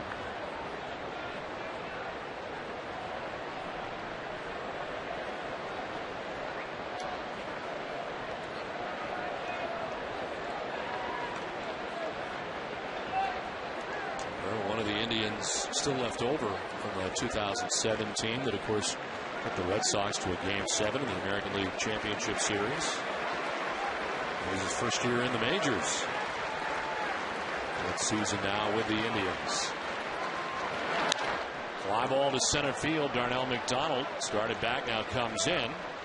And Josh Beckett enjoys a 1-2-3 fifth. Halfway through this one, Red Sox lead it 3-1.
Network, Eastern Bank, the best team in banking.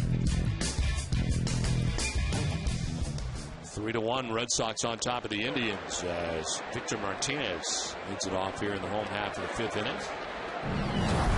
David Huff back on the mound for the Indians. Martinez, Ortiz, and Beltre in the fifth. 0-1 crank foul, 0-2.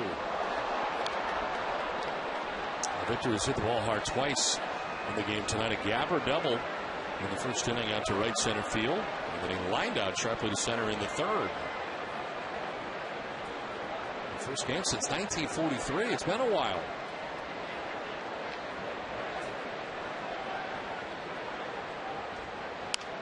There's a fly ball to left field down the line. Duncan over and under to make the catch for the first out of the inning. Well, we know you're a professional New England sports fan. On Friday at 11, don't miss the premiere of Nesson Daily, presented by Sun Life Financial, a show for serious sports fans. I'll tell you what, that's quite a billboard. Sign. Yeah, that was put up today, just outside the ballpark here, and man, that's big. That is big. The show's going to be big. Sign's big. The show's going to be big. Ortiz takes the ball outside. It's all underway on Friday night. Thank God it's done in you on that sign. That'll be one ugly sign. HD does not do us any favors as it is. No do big signs. Big signs would be really bad for us. Can you imagine my head on that sign?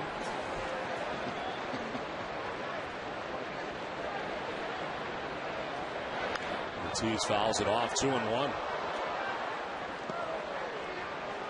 David It's grounded out, reached on the infield hit. I bet you can see that sign from the Mass Pike. I bet you that's how it's set up. You may be able to see that sign from New Hampshire. I'm going to check it out tonight on the way home. I bet you I can see that on the way home on the Mass Pike.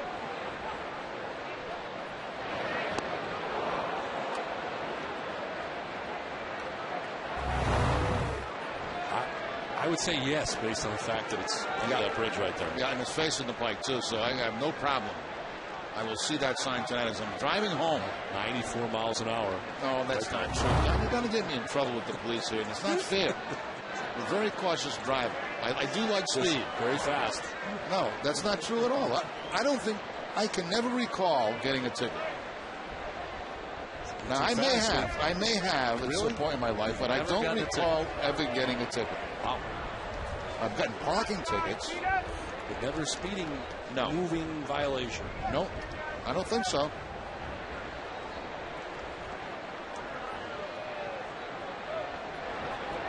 Ortiz strikes out. That is the second strikeout for Hoffman. There's 2 down in the 5th inning. You know, I talked about speed as we looked at it might have been a changeup that time to David Ortiz. I'm talking about the time that I was able to go up with Carl Edwards up in, that was fun. That speed. That was a lot of fun. You were saying you were about that far to the wall? Oh, yeah, it was amazing. It was, and he was getting as tight as he possibly could, too, Just to freak you out, probably. Yeah. That was a lot of fun. I really enjoyed that. Now that speed. That speed. That's why you were so comfortable, because generally when you drive. That's not true. Now that's really not true. You've been wide open about everything this season. You just thrown it out there at different times during the year, but for this one reason, you're not getting clean on the speed thing. But it's okay if you want to keep it inside. You're forgetting that I've driven with you many times, many places. No, I'd say that we've had more interesting situations than we had speed situations. We've been lost. Yes. We've accidentally gone down one ways. But I think that's because we don't know the city. That's true. I don't think you realize how quickly you're going when you're leaving the stadium in some of these cities. I mean, you throw it into another gear altogether. It's just like. Well, part of the idea is to get out quickly, right? So you have some freedom. Very fast. As a passenger, it can be very scary at times. Yeah, that's not true. 1-2 to Adrian Beltre.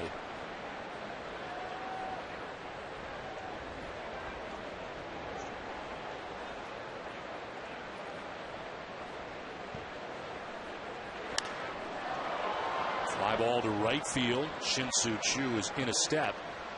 And he makes the catch that ends the inning. It's a 1-2-3 fifth inning. We're playing 5. It's 3-1 Red Sox.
Eastern Bank. For each Red Sox win this month, the Eastern Bank Charitable Foundation will donate $500 to the Boys and Girls Clubs of Lynn and Greater Salem. Shin-Soo Choo leaded off in the inning, and he takes strike one.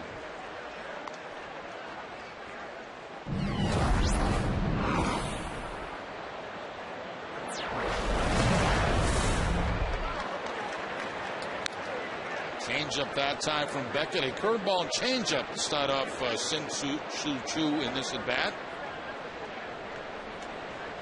Choo with a single in the first, hit by a pitch in the third.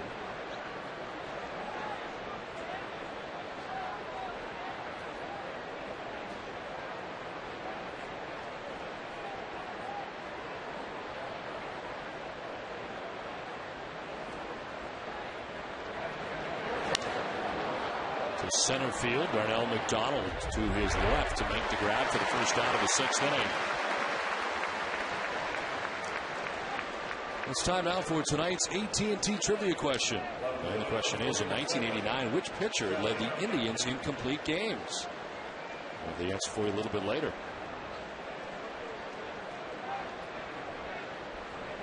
One out here in the sixth inning, and it's 6 in a row retired by Beckett. One out for Shelley Duncan.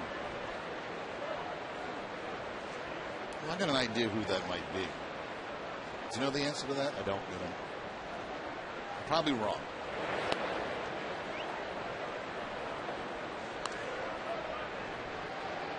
Is he a manager now? I'm thinking coach. Okay. This one was tap foul. I was thinking manager of the team that is in first place right now in the National League.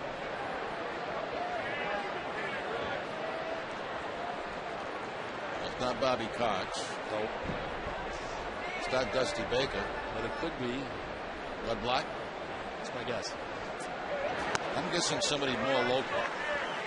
Oh, it's really local, yeah. I have the answer. How local are you going, like? Into the Red Sox dugout. Okay.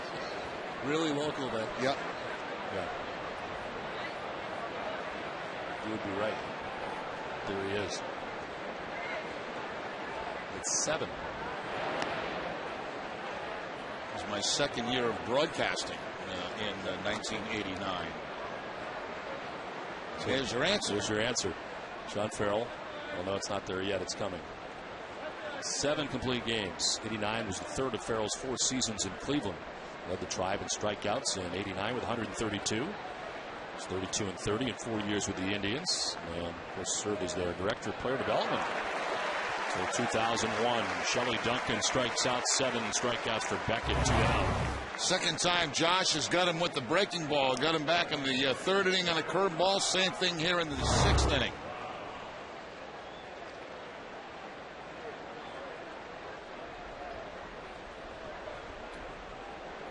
So 2 down, and he brings up Jordan Brown. Grounded out in the first inning, grounded out in the fourth.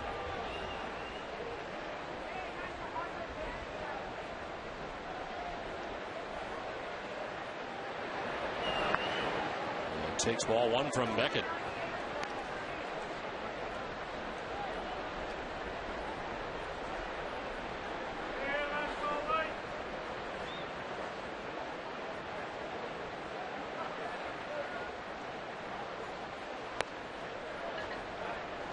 Behind 2-0, trying to grab that corner at 95. Thought he might have had another one.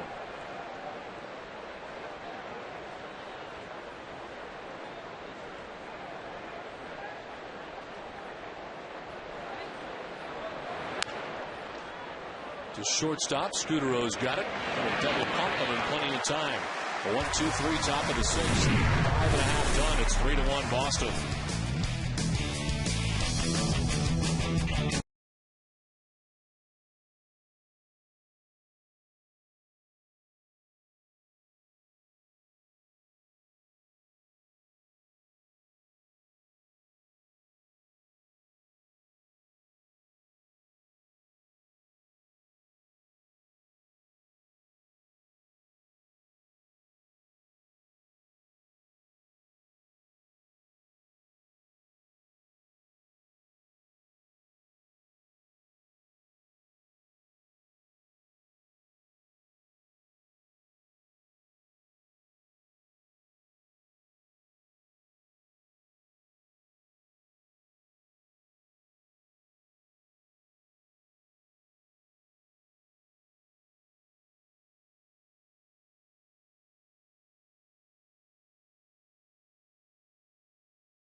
The Indians as we play along to the bottom of the 6th inning.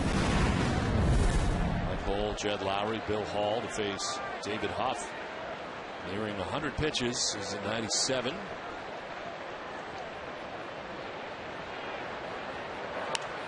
A pop-up outside of the Indians infield. Cabrera, the shortstop, makes the catch for the first out here in the 6th inning. Tomorrow night, it's Olympia Sports presents the Boston Globe Red Sox Game Day Live with TC and Eck. They'll preview John Lester's start as he prepares to take on former teammate Justin Masterson. It's all coming up right tomorrow night at 6 only on NESN. Action in the pen as Justin Germano warms up for the Cleveland Indians. First action we've seen out there. And again, Huff nearing 100 pitches as he works in the 6th. And sends in strike number 1 to Jed Lowry. Lowry is grounded out to third base, lined out to right, 0 for 2. Down 0-2 in the count.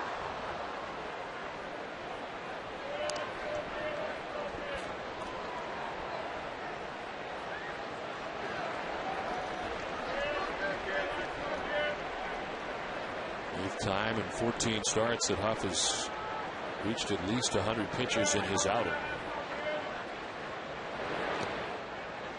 There's ball 1-1-2. And the Red Sox won the first 2 games of the season series against the Indians in Cleveland. Matsuzaka won game 1, beating Carmona. Wakefield beat David Huff in game 2. And since then, they've won 3 in a row. Wins for Masterson, Wood, and Carmona. Of course, Carmona's victory coming here last night. That's right. We did have a 4-game series in Cleveland. That's when you had your vertigo. Right at the end of that series.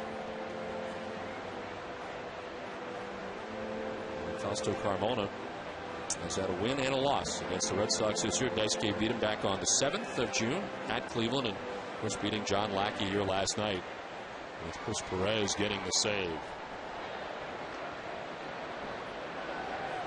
A 1-2 in tight, 2-2.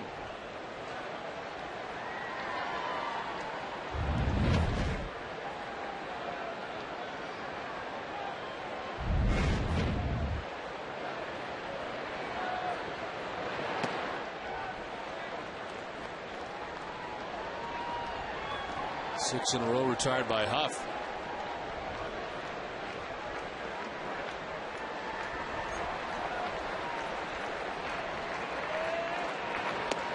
Ball 4 and a 1-out walk. Just the second walk given up by Huff. Let's check back in with Heidi.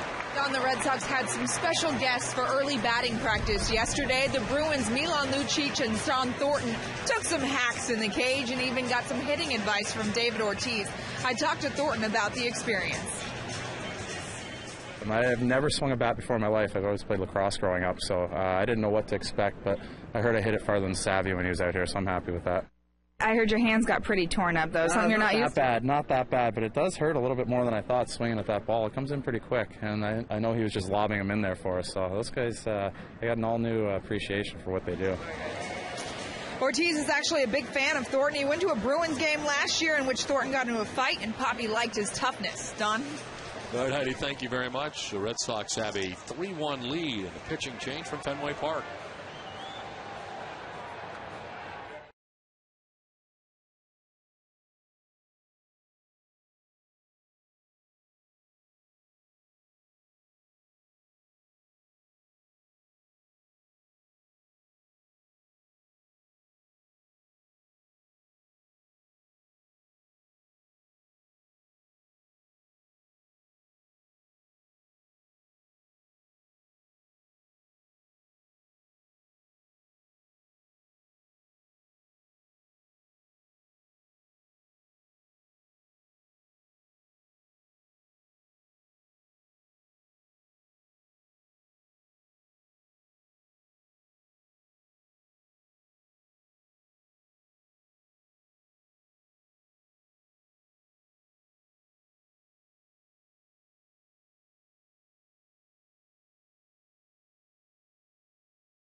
3-1, Red Sox on top of the Indians with 1 out in the 6th inning as Will Hall stands in on the right side.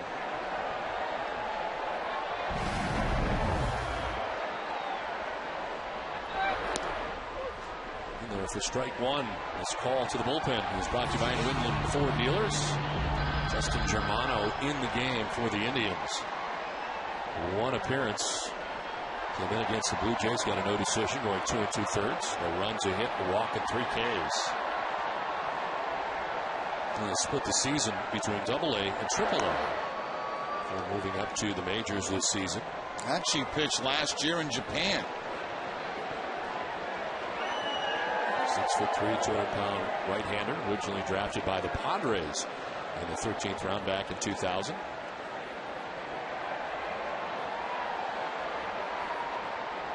David Huff leaving after 5 1/3 innings, responsible for Jed Lowry at first base. He's got a good-sized lead, held on by Matt Laporta. As Hall takes ball 1.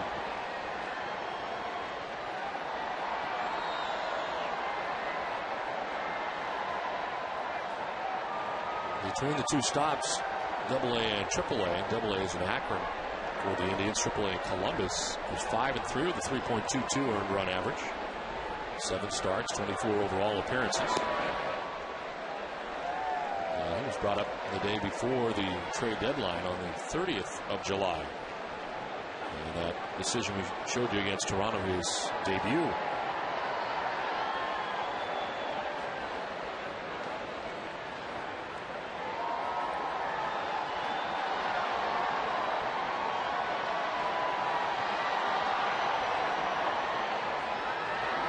Two pitch is by Hall. 92-mile-an-hour fastball that strikes him out. And there's 2 down in the 6th inning. And Germano going to that sinking fastball to pick up the strikeout against Bill Hall. First time they've been able to get Hall out tonight. He's singled and he's homered in this game.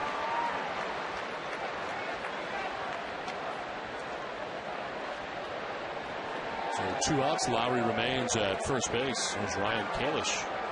Struck out in the 2nd inning. Single to center field in the 4th. 1 for 2.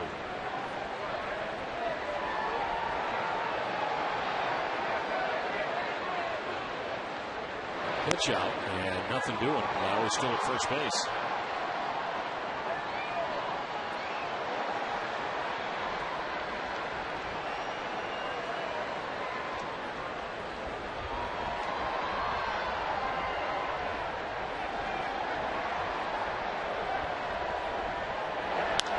On the ground and through the left side into left field. Just pushed through the hole by Ryan Kalish, who gets his 2nd hit of the night. Well, continues to hit. Got a hit tonight off a left-handed pitcher. Now takes the right-handed to the opposite field. He gets that fastball that's sinking away from him and just slaps it the other way. Nice hitting by Kalish. Didn't try to hook the ball, pull the ball, just go with it. Terry Francona describing him a lot like Trot Nixon, that type of player.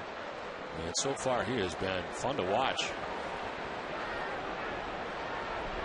First and second, 2 down here in the 6th inning. Marco Scudero stands in. Red Sox trying to add on to a 2-run lead. That slow curveball, it's in there for strike 1.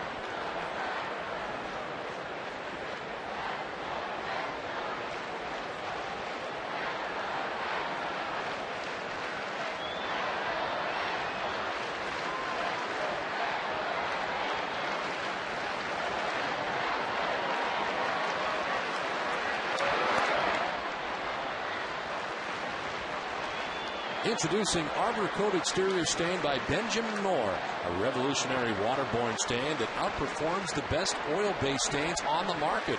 Find Arbor Coat at your local Benjamin Moore retailer.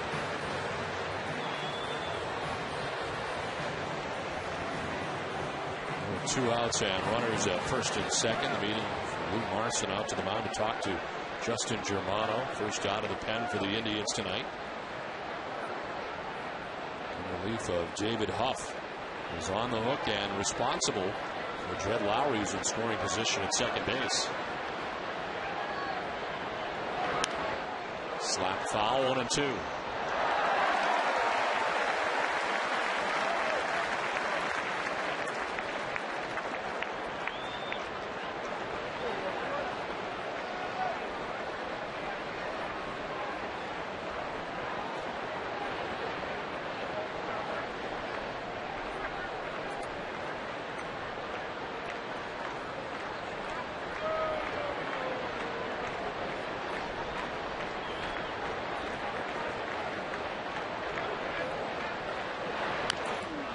ball again, and it's fouled off. It is still 1-2.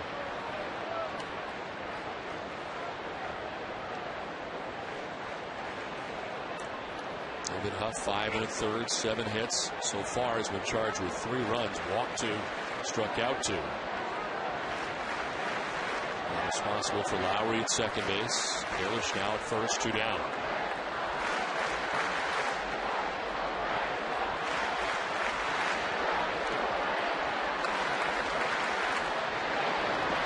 In the dirt, 2-2.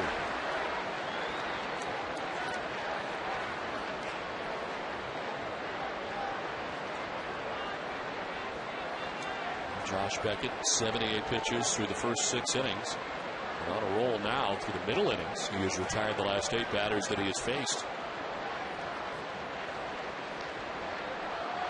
And the only blemish, a home run by Lou Marson back in the 3rd inning.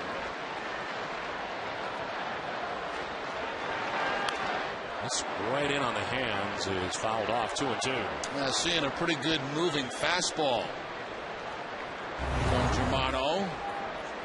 Another one here that goes right back in the hands of Marco Scudero.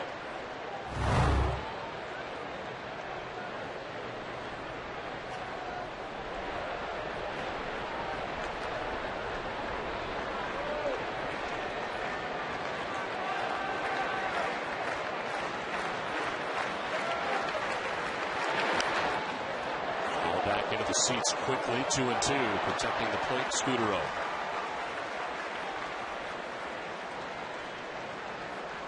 And the bullpen with a 4.44 earned run average for the Indians.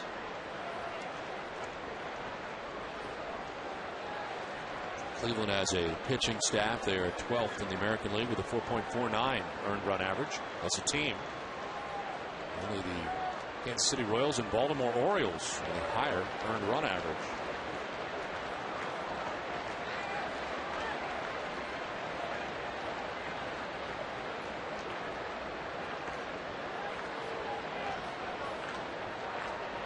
McDonald waiting on deck, 2 outs, 2 on here in the 6th inning. Strike 3 call. Red Sox strand a pair in the 6th inning for a 3-6, 3-1 Boston.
Israel Deaconess First Aid Stand behind Section 12 at Israel Deaconess Medical Center is the official hospital of the Boston Red Sox. Visit them at vidmc.org. 3-1, the Red Sox on top of the Indians. We head to the top half of the seventh inning.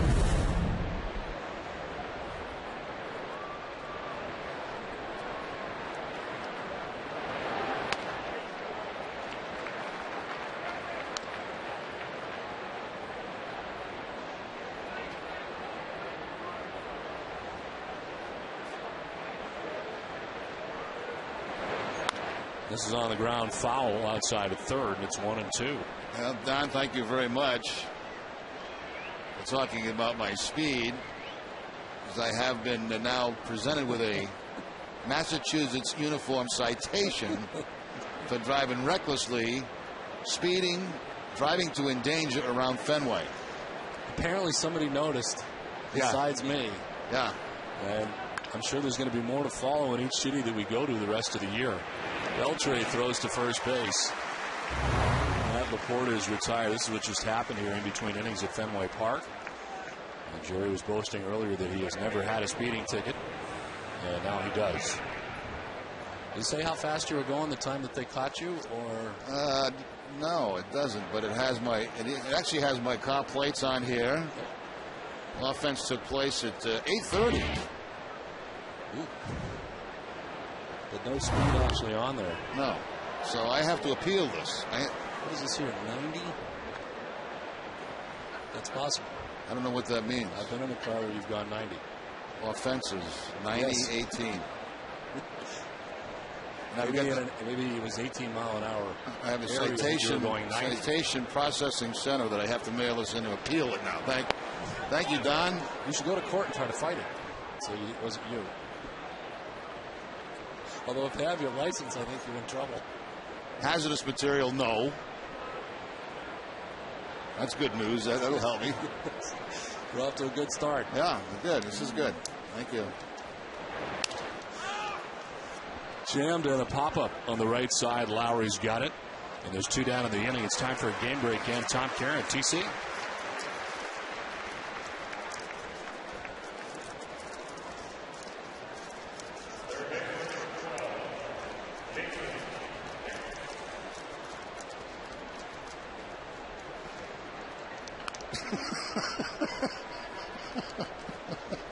The other people have noticed.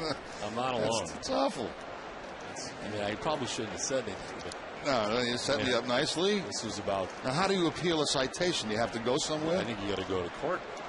Oh, that's good. Other stuff could come up while I'm in court. Who knows what else is out there? I better not lose it.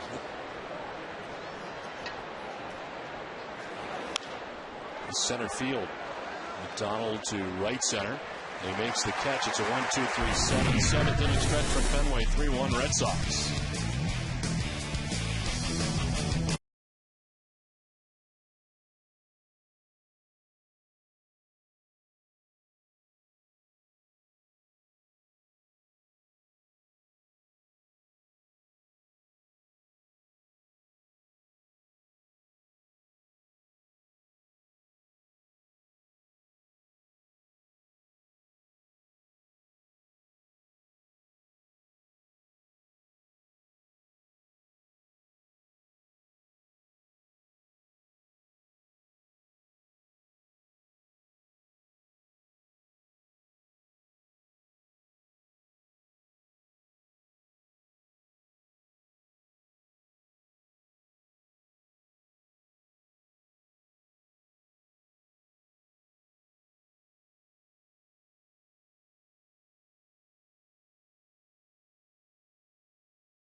Ladies at the pool at the MGM Grand at Foxwoods, presented by Mood Swing 360. The hottest DJs spin tunes from noon to sundown every Sunday. Bottom of the 7th inning back at Fenway Park. It is a 3-1 Red Sox lead. Darnell McDonald, Victor Martinez, and David Ortiz to bat here in the 7th. Look out. Thrown over the head. And a breaking ball thrown by Justin Germano of Darnell McDonald. Yeah, ball slipping out of the hand of Germano right over the head of Darnell McDonald.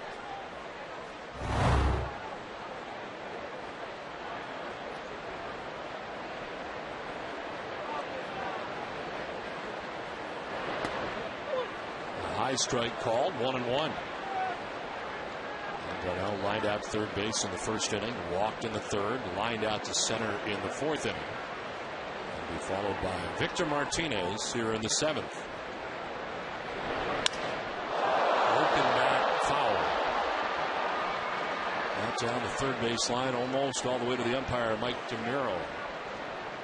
It's the handle left for Darnell McDonald. So Bogart picks up the rest. Looking down toward third base way. Here comes the barrel of the bat. Get out of the way.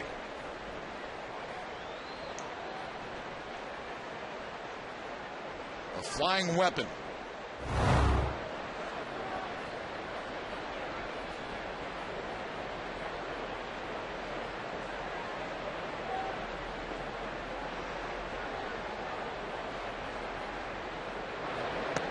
In tight, and it's 2-2. Almost leaned right into that pitch. Looks like Darnell was looking to cover the outside part of the plate, and that pitch coming up and in and very close to him.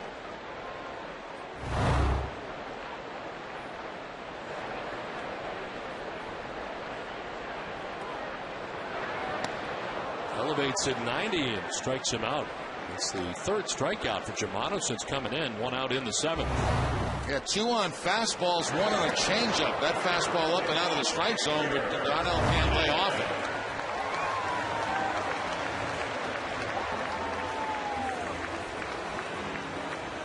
One out here in the 7th inning. Victor Martinez 1 for 3. A double back in the first inning. Since then, a line out and a fly out. So one of the 8 Boston hits on the night.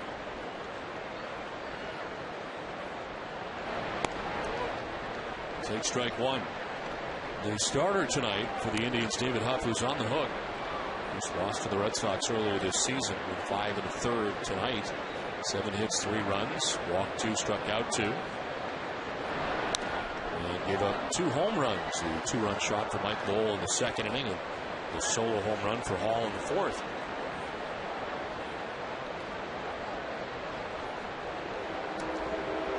B.J. Upton has hit a 3-run home run in St. Petersburg and put the Rays on top tonight, 6-3. The Yankees are trailing Toronto 6-2 in the 9th. The Yankees have not been out of first place since June 13th. This is to Sammy Valbuena with a pretty play on the backhand to get Victor Martinez. Boy, very quick reactions by Valbuena at second base to make this play. He was actually leaning toward first base and then quickly recovered. Backhanded play back to his feet in a hurry and makes that down to first base with no problem. Beautiful play there by Valbuena.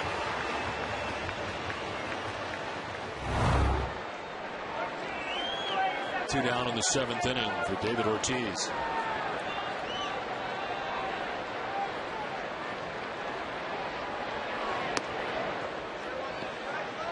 He was grounded out, had an infield hit, and struck out. 1 for 3 tonight.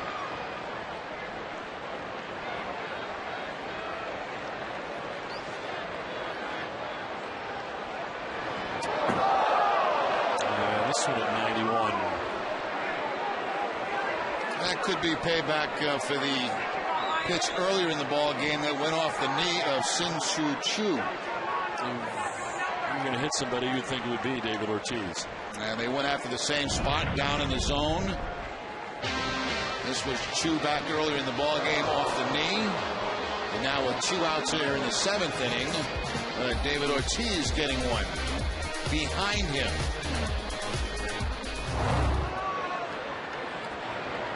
Breaking ball, in there for a strike, and it's 2-1. Let me ask you this. Is a message enough to feel like you're even or no? Yeah, I think so. I think so. Yep.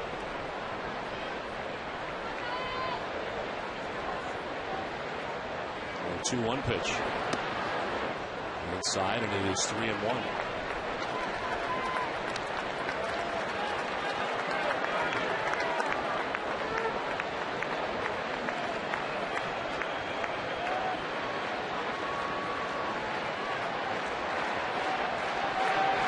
Breaking ball on the ground. Shift is on. It's the shortstop Cabrera who throws out Ortiz and ends the innings. 1, 2, 3, 7. We played 7, 3-1 Red Sox.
After the game on WB Mason Extra Innings Live. 8th inning at Fenway Park, and a breaking ball from Beckett in there for strike 1. Red Sox on top 3-1. Lou Marson homered off Beckett back in the 3rd inning. The pitching line is brought to you by Ace Ticket. And from Beckett, 7+ now. The 1 run, the home run by Marson. 3 hits, no walks, 7 strikeouts. Season high is 8. And he has retired 8 in a row. The side in order in the 7th inning.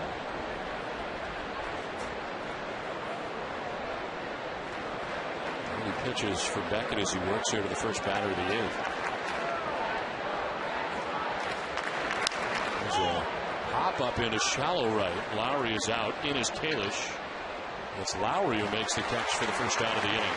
The Amica Pitch Zone is brought to you by Amica Insurance. Amica Insurance is not just how you covet, it's how you treat it. We'll take a look at 3 of Josh Beckett's strikeouts. Trevor Crowe on a fastball in the 3rd inning. Shelley Duncan on a breaking ball, and then Shelley Duncan again in the 6th inning on a breaking ball. Look at the breakdown for Beckett. Working the hardest right out of the gate. 16 pitch 1st inning. Single and hit a batter in that 1st. We got Brown to ground out. They shortchanged him on how many he's retired in a row. He's actually retired 12 batters in a row now. The last Indian to reach was in the 4th inning, Matt Laporta. With 1 out, his single.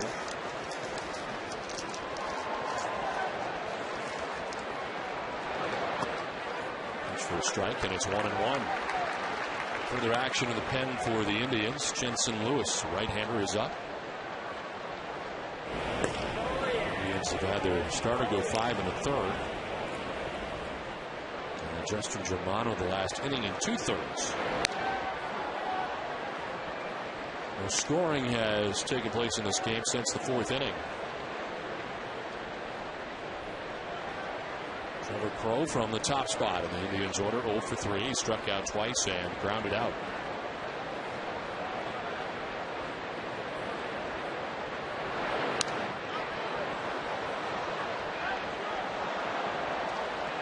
Dunkin' Donuts is in its 11th year of hosting local youth groups and charitable organizations in the Dunkin' Dugout.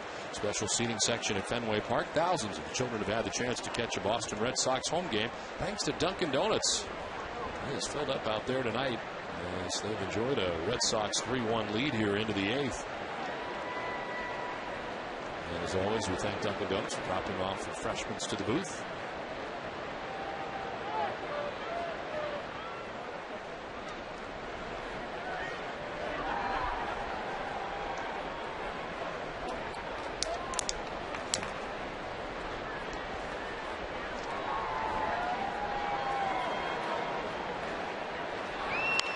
Two slap foul off to the left, and it hangs at 2-2. Beckett still throwing hard at 95 as he works here in the 8th inning.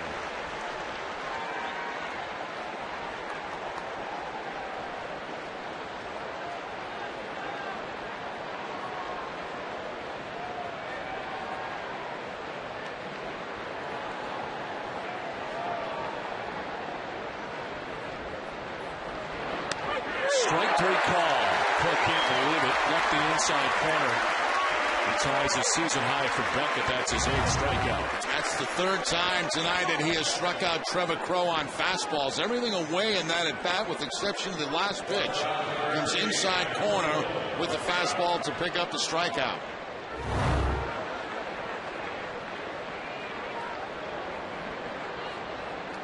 Two outs here in the 8th inning. Asdrubal Cabrera settling in here. He's 0 for 3 in the game. Shortstop for the Indians. Struck out, grounded out, flied out.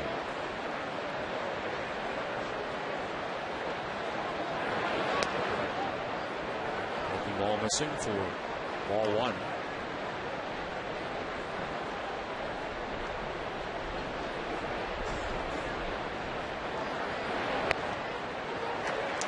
Fastball for strike 1, 1-1.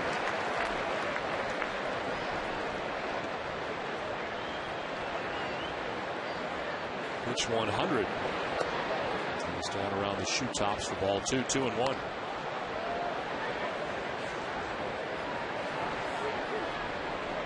Beckett's longest outing of the year is 7 innings. He's done that 5 times, including his last outing. He's now surpassed that, 7 2/3 tonight. Just missing, 3-1.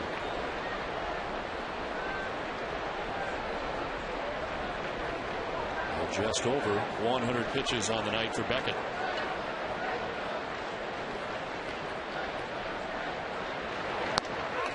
Strike 2, full count.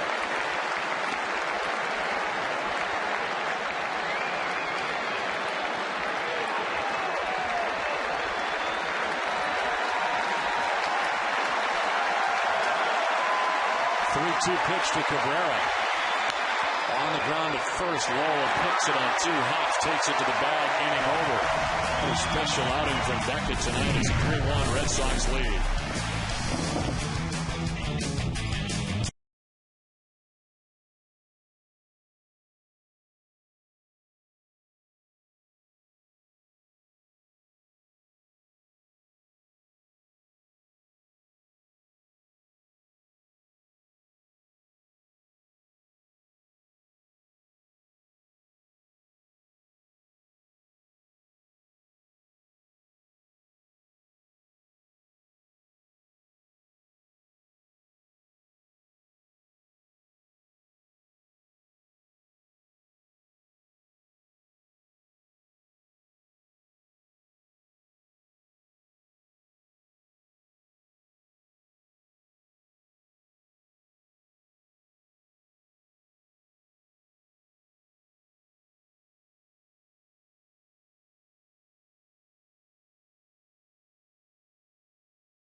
3-1. Red Sox on top of the Indians as the Sox come to bat in the last of the 8th inning.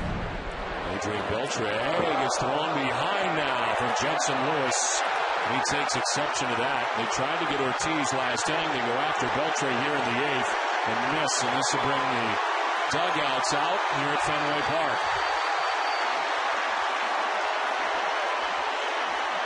And Beckett is the most boisterous as he is pointing in direction right out front and being held back now as they come together. Here we go.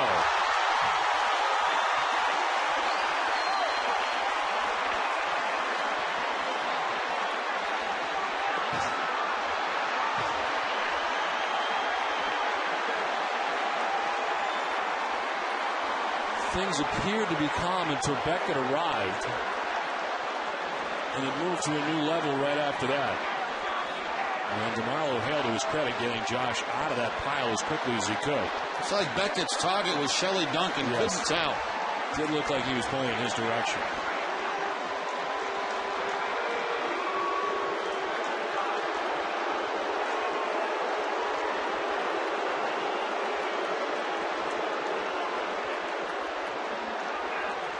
I'll tell you, one of the last guys I'd want to throw at would be Adrian Beltre.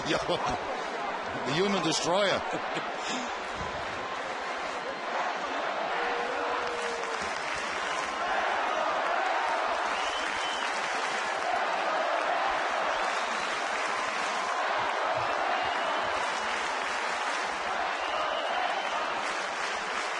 John Farrell's still down there having some words with somebody, and now Tito Francona's having words with one of the coaches.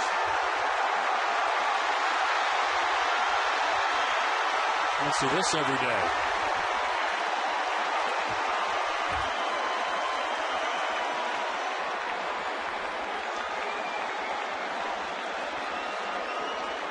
Things had calmed down. The players had basically left. John Farrell was in a conversation with one of the coaches for the Cleveland Indians, Steve Smith, and then Francona jumped in the middle of it.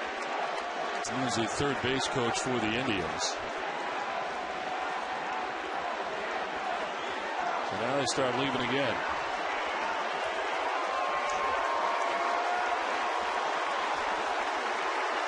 And a sequence of events tonight. Shin-Soo Choo. Yeah, remember now earlier Duncan got hit by a pitch also. And then Shin-Soo Choo off the knee. They threw behind David Ortiz last inning. That was retribution. And now this inning they go behind Adrian Beltre.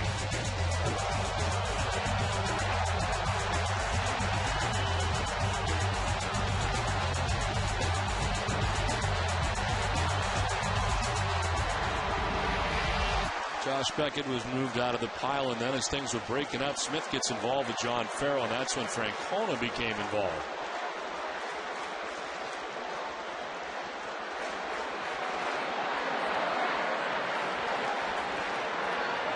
To me, this is a situation where Jensen Lewis has got to be tossed from this game. I would think so, yeah. You know, prior to this point, no warnings had been given. Doesn't matter. To either club, but I agree. I mean, that was clearly intentional that he was throwing behind Adrian Beltre, and that's the second guy in 2 innings. A lot of the series left. This is game 2.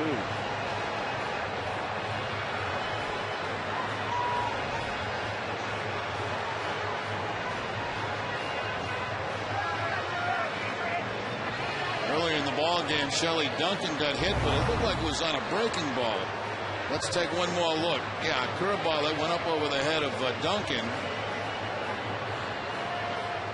That was just a slip right there. The one to Choo is hard to tell, but certainly the two behind Ortiz and Adrian Beltre, I mean, that's pretty clear. Duncan was hit in the first inning. Yeah, Duncan was hit in the first inning. Now, home plate umpire was also the crew chief, Tim Leckie. This is Duncan in the first inning after a big night last night, getting hit off the elbow. So let's see how they clear this out. They are going to throw Lewis out of the game. He's gone.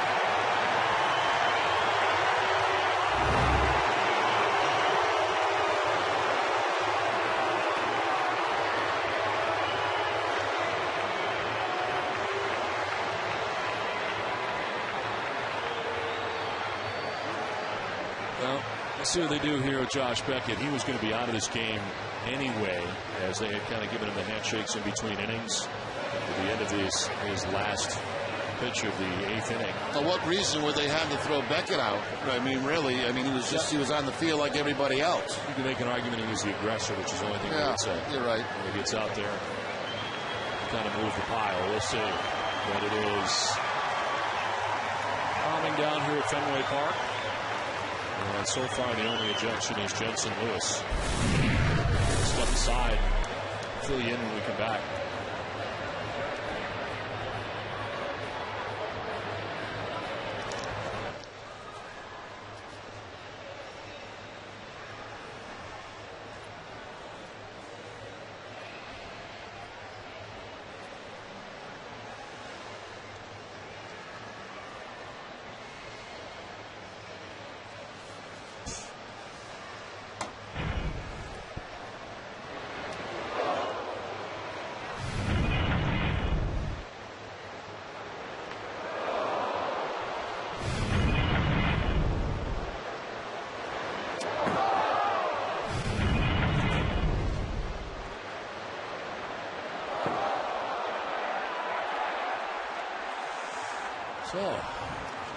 That's going to take up all kind of time.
Duncan had a big night last night.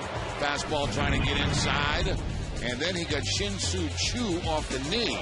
And he kind of figured after that one that there'd be some type of retaliation by the Indians. And it came in the 7th, throwing behind David Ortiz. They missed Ortiz, and in the 8th, they go after Adrian Beltre, and they throw behind him.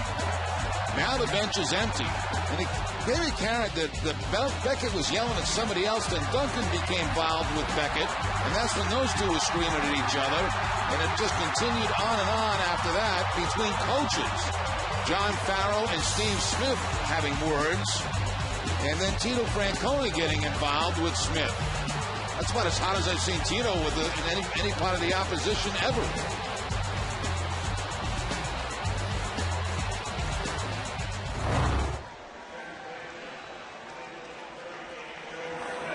So Jensen Lewis ejected from this game, that much we know. Well, the new pitcher is Joe Smith.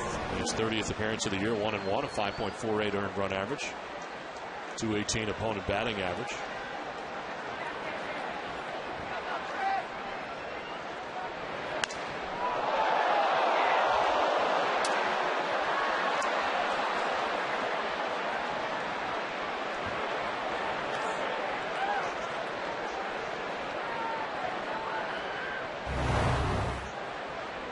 See who Beckett is yelling at. Looks like maybe Maniac to the manager, yeah. And then Duncan comes in. He's got a few words to say, and that's when he gets a little push from John Lackey, and that's what really got Beckett heated up.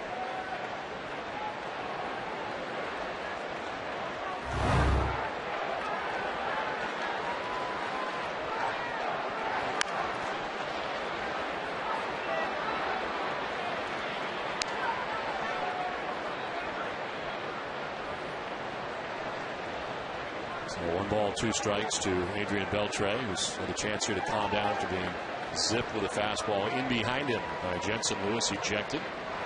And Beltre now the broken down grounder, and Valbuena at second base.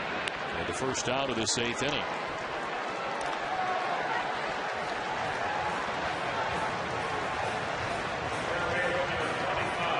Jensen Lewis was ejected from this game.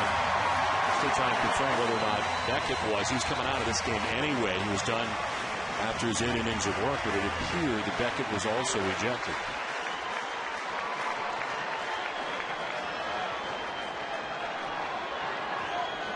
One out in the 8th. As Mike Lowell takes strike one over the outside corner.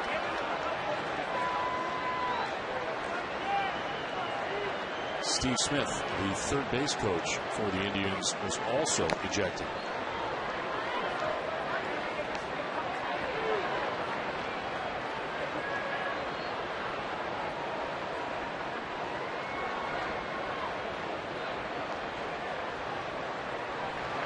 And 2 pitches, a swing and a miss, and Lowell down on strikes. Second out of the 8th inning, 2 down.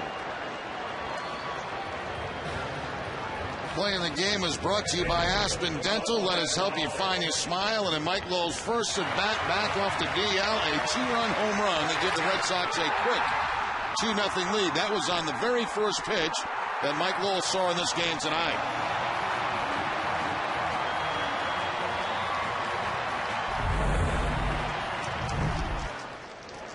So 2 down here in the 8th inning. And a ground ball right side, right at Valbuena. Throws out Lowry. Josh Beckett was officially ejected from this game tonight. And it is 3-1. Red Sox on top of the end of 8.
Bring you Major League Baseball highlights as Aaron's quest for 600 home runs continues. Don't miss it after the game, only on NESN. 3-1, the Red Sox have the lead as we head to the top half of the 9th inning. And a save situation. The Red Sox closer into the game, Jonathan Papelbon for the 9th. His 43rd appearance, a 4-4 record with a 3.05 ERA, 24 out of 29, so 5 blown saves on the year. Opponents hitting at .205 against Papelbon.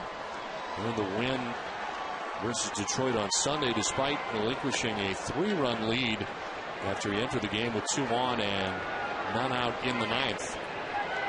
The 5th blown save of the season for him, and his first since July 22nd at Seattle. Sox fans, remember every game night at midnight to tune into NESN for Sox in 2. It's the Sox latest matchup replayed in a convenient 2-hour format. Sox in 2 is brought to you by Ace Tickets. Great seats at great prices. It is Shin-Soo Choo who leads it off here in the 9th. A single in the first, hit by a pitch in the 3rd. Controversial. And flied out to center in the 6th.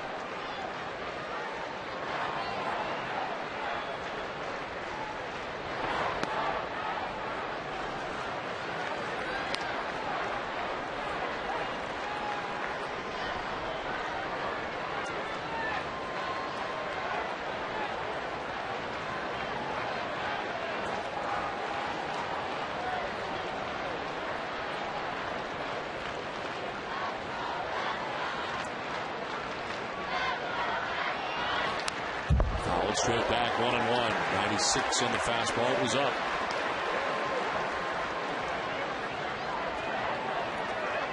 Chu, then Duncan and Brown featured in the 9th for the Indians. They are 1-53 when trailing after 8 innings.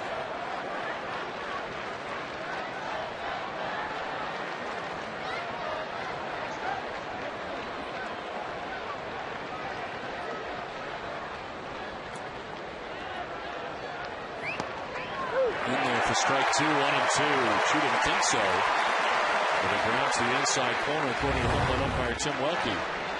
Look at that, plenty of the inside corner.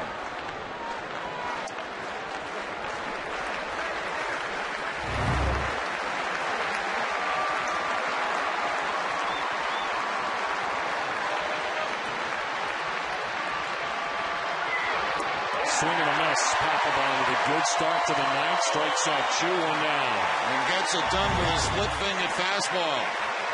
Good split of that time, and Chu moving down and away from him. And what a night tonight for Josh Beckett. 8 innings, 3 hits, 1 run. The home run by Lou Marson back in the 3rd inning. Didn't walk anybody. And a season-high 8 strikeouts tonight for Josh Beckett to 103 pitches. A brilliant outing tonight by Beckett. And technically ejected from this game. He was done anyway at the end of 8. As Papelbon starts the 9th. It is strike 1 to Shelley Duncan.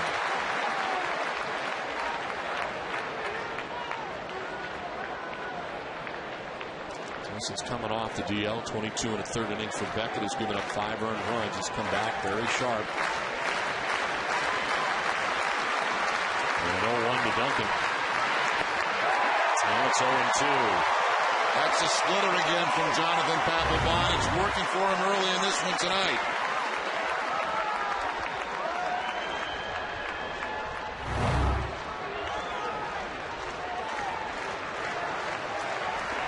Duncan, who had the big night last night with 4 hits tonight, been hit by a pitch and struck out twice.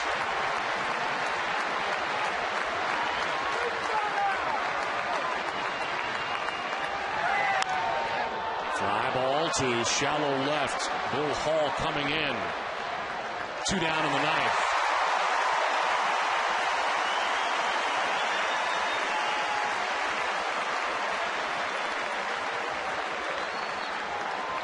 Papelbon could certainly use one of those 1, 2, 3 9th innings, and he's got the first 2 outs quickly. 7 pitches here in this 9th. Jordan Brown, the batter, 0 for 3. He's grounded out 3 times.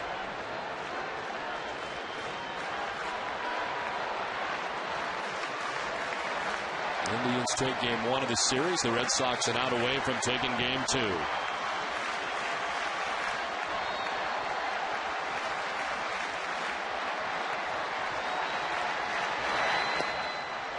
Ball 1 to Brown.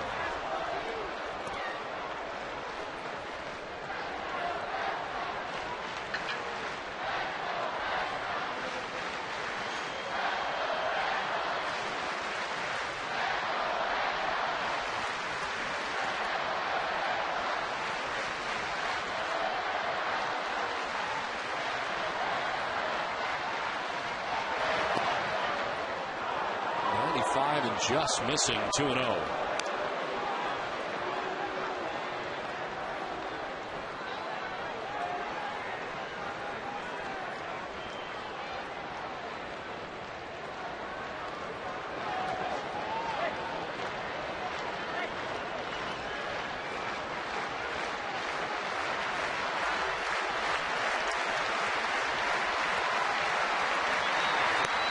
There's a strike, 2-1. Beckett retired the last 14 batters he faced. Papelbon has the first 2 outs of the night. So 16 straight retired by Red Sox pitching. Last base runner for the Tribe came in the 4th inning.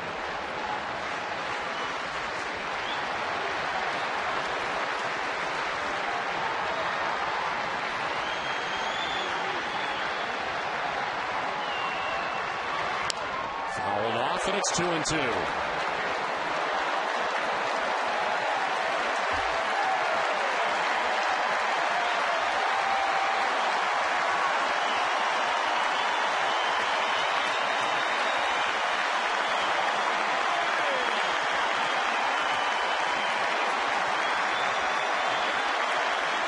Fenway stands as one as Papelbon peers in to find out what he'll throw.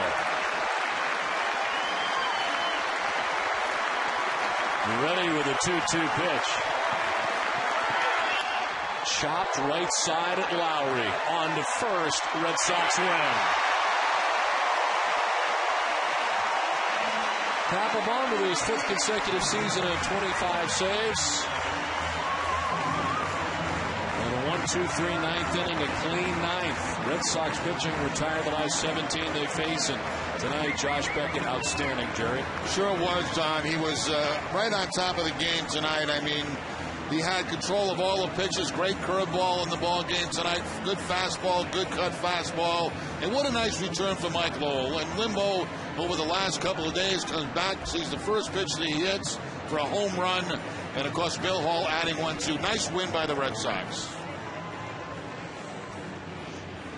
Well, Bob's Discount Furniture keeps growing and growing, and so does their commitment to the Jimmy Fund. Tonight's save of the game is worth $1,950. The next save will be worth $2,000. So far this season, Bob's Discount Furniture has donated a total of $36,750 to the Jimmy Fund Radio Telethon. A 3-1 race.